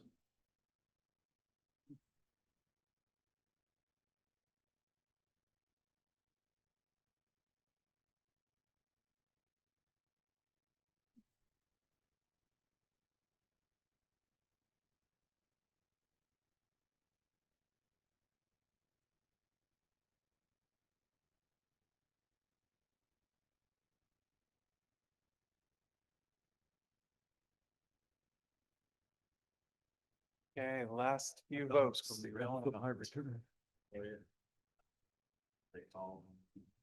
Yeah. I made sure she went out right before I left. All right. Aiden's got one more vote. Two, okay. Linda will help you, Aiden. Linda can show you a spot. Place that. All right, so let's have our attention over here. We'll type these up and so you can see them a little more clearly, but on strengths, two very clear top ones, affordable and full college experience. Very strong there, followed by quality faculty and high quality offerings, but hands down, full college experience and affordable. Any surprises there? No. Very clear though. Okay, weaknesses. Slower to change, top one, followed by deferred maintenance and branding and marketing. And then the internal silos and communication right after that. So the deferred maintenance, Kent, was a good add because that's a big concern there, and slower to change, I think is definitely real, even though it may be something that the industry has. Okay. Threats, the state's political environment and the declining attitude towards education. And then four-year universities offering the 2-year programs. Well, and WSU Tech. And WSU Tech. Okay, so that whole line, competition. Market. Yep. whole book, not just- Yeah, okay. Any surprises there? If I go back to strength, I'm just surprised. Go for it. We always tout ourselves as high quality, but when the dots came out, we're generally saying we could be higher quality, is all I'm saying. I'm just saying it's not our number one. We know we're the best at everything. I'm just saying that might imply we know we've got room to improve. That could be, it could also mean that when we think about competitively versus other people, what are the things that really differentiate us? And it's more of the affordability and the full college experience. So, yeah, not saying that things on here aren't necessarily true, but when we think about the things that have the most impact or highest priority, that's what it is. Okay, then go to opportunities. Grant writer got a lot. Okay. We got a lot on the CTE certifications, programs, partnerships piece and the workforce development. Got a lot on the using data to make better decisions. The employer partnerships is kind of over there as well. There's some partnerships that came here, so we'll add all those together, but those are similar. And then the marketing here. What else? Yeah, those are the main ones. So partnerships, grant writer, marketing. Any surprises there? Data informed decisions. So maybe we use data to figure out what partnerships, programs, and certs we should use. Maybe that's. It's gonna give us more money so we can. There do you go. board meetings without money. There you go. Okay, so any surprises here on the opportunities or just overall on what came out?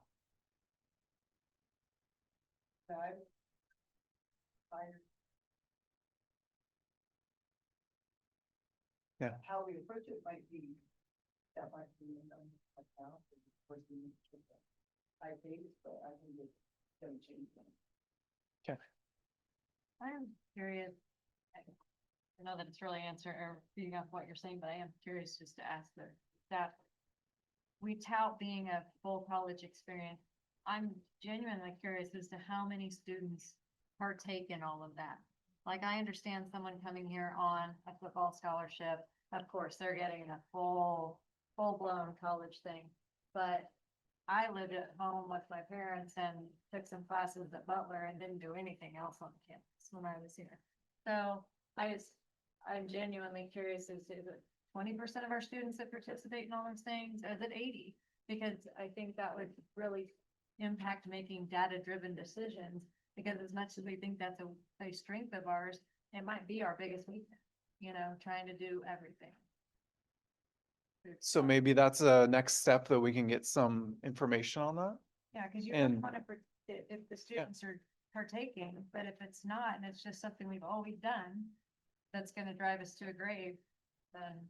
So does the full college experience mandate that you live on? Okay, people. I would say, if you're wanting the full college experience, that's going off the college. I mean, you live on campus or apartment. Near. Not living at home. Right, perhaps, yeah. Yeah. Or you live at home, but you attend all the activities and the. Well, that's not the full. Well, and there's probably varying degrees to what people think about. Yeah. I know, and- This is an online. Maybe for Tim's question, what's the capacity of the dorms, and are they 100% full, Right. or is there still a couple openings? Well, there's still some openings in the residence hall. We can house 377 students. Well, minus rooms that we keep for our RA. Well, we've got what, 6,500 students, Yeah, something like that. we've got approximately 600 students that participate, well, probably a little over that, 600 students that participate in an activity program one way or the other. In terms of other students, we have other students that are attending those events. I don't have numbers.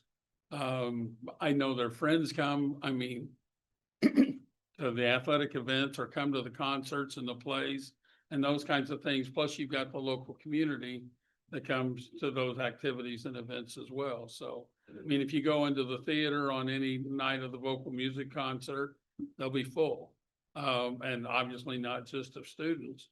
But And that's what I mean, like, I think it would be helpful to the board to have those stats, to be like, this is how many tickets we sell, this is the revenue breakdown, this is why this matters, because I genuinely have no idea, okay, so.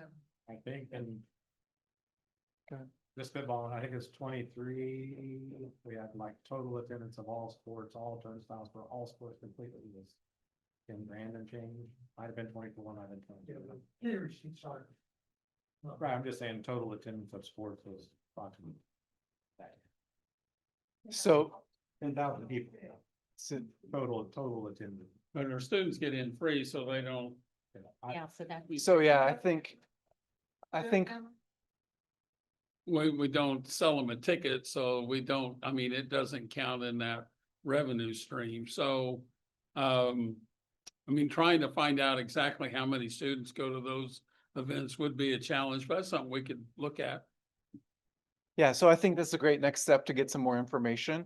And as I think about this, these opportunities, right, are not just necessarily like, what is it today, but it's also who should we be in the future? And does it really set us apart if we are a full college experience that's affordable?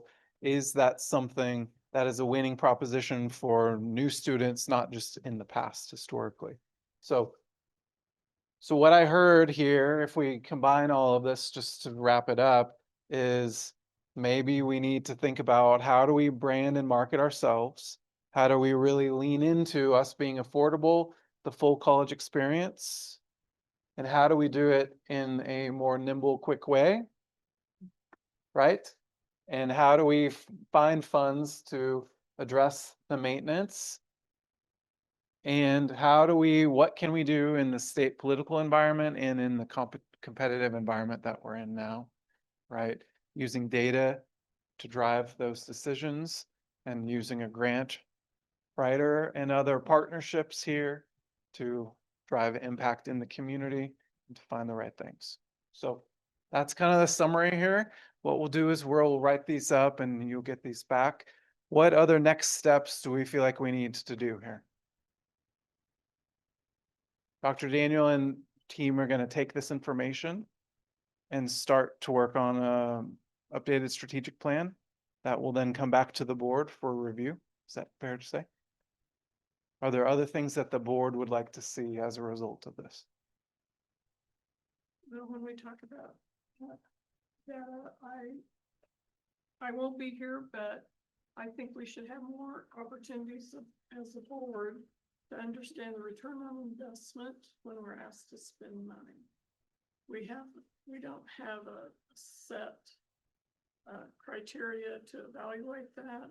We don't understand when we're making different decisions, what the true return on investment is. So as I said before, we need to evaluate the things like classes and understand why we have classes that we shouldn't, or what's the justification for having classes. And then the second thing is just in reference to staffing across the board, understanding, the return on that. Because sometimes we ask for information about a certain site or something like that, and we get some information, but that's not really telling us, not giving us any indication. We could make a decision whether on stuff, even if the ROI isn't positive, if we think it's worthwhile, we can make a decision to keep it. Sure. But we need to have that opportunity to understand that we're spending money in that particular instance that we will not be recovering, but it's worthwhile to do it. Sure. Yeah. Balance again of Yeah. sustainability versus the. Tempted to say, I don't think I'm supportive of that. Yeah. So we have to have a reason. So, to and again, understand that. and we need more data to be able to understand the impact or And the the return. new things we've been getting are nice, it's just not enough yet. Sorry, more work. Speaking, maybe not being nimble, we need to stop doing some things we've always done, and just be done with it sooner rather than later, or it's gonna be a couple of years down the road, still having small programs that aren't profitable or doing anything for us at all. Like, had a good run, we tried, we put on it, let's scrap that, continue the students till the end of spring, whatever, and discontinue those classes. It'll be a hard decision, but we just have to do it. I mean, we put massage therapy, which maybe was a good idea at some point, but we called it off, and then auto body, we didn't have enough students. It's like, well, we can't do everything. It's just too much. But there are external rules that say we have to do Right. certain things to drop those opportunities if someone is counting on them to finish. Right, but we need to do that now. But I mean, what you're talking about, I mean, you use the construction program, that is not a needle moving savings. I mean, But it's we're not. something I don't think we should. do. Well, that's a different, to me, that's a different, I mean, the larger picture here, it seems like the common denominator of our concerns is focused on revenue and those things, not that we want to continue programs that aren't profitable, but targeting that doesn't fix or even move the needle a smidge in the overall revenue But stream. it dilutes our brand. Tom said the other night how much money we've spent on marketing construction. You go all these places, have all these things, and then we have 10 kids do it, and then 10 prisoners. That's a lot of resources that the college spent to go after virtually no revenue. We could take all of that, put it in nursing with Susan B, whatever, I mean, it's just opportunity cost. I'm talking a lot or more about when you have 5 or 6 sections of something and you could reduce it to 3. And not have something go away, but just be more efficient for us. So there'd be a way to use AI on scheduling, like the Mhm. majority of students taking the basics that they have to take, have them in certain blocks where they allow more filled classes. It's like, these are the times we offer it. We're actually working on some of those things right now. Ad Astra is amazing and it already has those tools built into it. And we have had multiple conversations internally and are really doing a good job, you know, in that aspect. But So we we, haven't been using it this much before. Is that? I think we have, but it's also an iterative process. Like you get one piece down and then you can go another step further and another step further. And I just 2 weeks ago looked at the data at length for the sections. It tells us what to close, what not to close, where there are extra seats for a student. It's pretty impressive. And they're putting out more and more AI-based, insights into it to help us. So we actually have, Zach Kennedy he's the champion behind it and he is on it all the time and he really has great insight as to those sections. I see huge, and it tells us the monetary value that we're saving by doing it as well. Now, what we have to get better at is responding to the recommendations that are made. And we're working on that piece. So it makes certain recommendations and we haven't always responded to all of those. But we are looking at that, correct, Dr. Robinson, for the spring, so. But that's good insight and that is something that has been a strong think topic of to conversation. keep the arts and the local and the dance whatever for that program, even though it's not gonna be a revenue generator ever. But we have revenue from other sources to say this is important for us to have art. Sure. And we know it won't generate revenue, never will. But it's still important to us and have that be a flagship thing for the come to the shows. Yeah, great. So, One other, go ahead, Sean. like to add something. Today, We talked a lot about where we are today. And we haven't really answered, what does the future look like? Now, does the future just look like whatever we're going to work on for now? But what I'd like to know from the board is what the future looks like. Because another very prominent business leader once said, begin with the end in mind. And so if I know where I got to get to, that helps me develop the course of action to get there. So a lot of times I feel like I need to know a little bit more what you're thinking as a group, as a collective, so that we know how to direct our efforts best to get to the end in mind. I agree 100%. And as you remember from today, we were only gonna start on the now and then get ideas for what the Right. future could be. Right, So that wasn't the scope of today. right. But I do 100% agree that I think the board could figure out what are the key things that they're wanting to see in the future. And I guess I heard a lot of that today is we want some more data to make decisions. We need to get this kind of revenue neutral at least approach.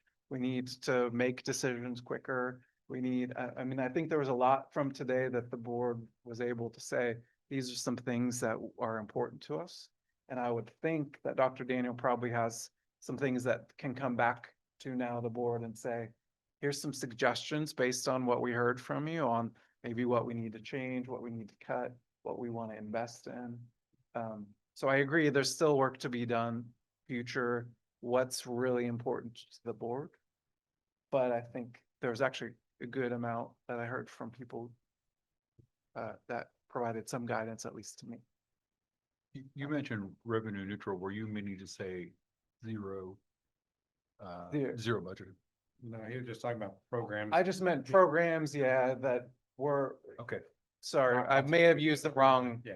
tech. But you're yeah. throwing us into tax discussion and revenue neutral. Yeah, It's I'm not going into that That's discussion. another I'm just planning saying, meeting. Man, I messed up. we need to not lose money, what I mean. Okay. Unless, well, on programming, right, but as a whole across the college, we need to be sustainable, right? So we may choose to do something that makes more money here and less money over here, but because we choose that that's the right thing to do. So, okay, I've kept you here long enough. Thank you for your time tonight, and for your engagement here. I know it's a Monday night and, lots going on, but thank you. The Chiefs are on. I need to have, Dr. Daniel for us. Would you like to have any last comments? Well, thanks for being here. Thanks for. Yes. Thank you. Thank you for all your work. Great. I like the process. I like the fact that we all were open to communicating together. I feel like it's very much more of the thing too. So I think back to the one that we did, it was our first term. I think so. This, I think we have more coming out of this one. Yes, than we definitely. had coming out of that one. Definitely. This Great. would probably be more beneficial, I mean, if we did this quarterly as a work session. Rather than just say, here are the numbers, or, you know. I mean, it might be helpful for us Maybe a to all. 2-hour one, not. Yeah. I won't be here, so you do whatever you want. Thank you, everyone. Appreciate it. Thank you. You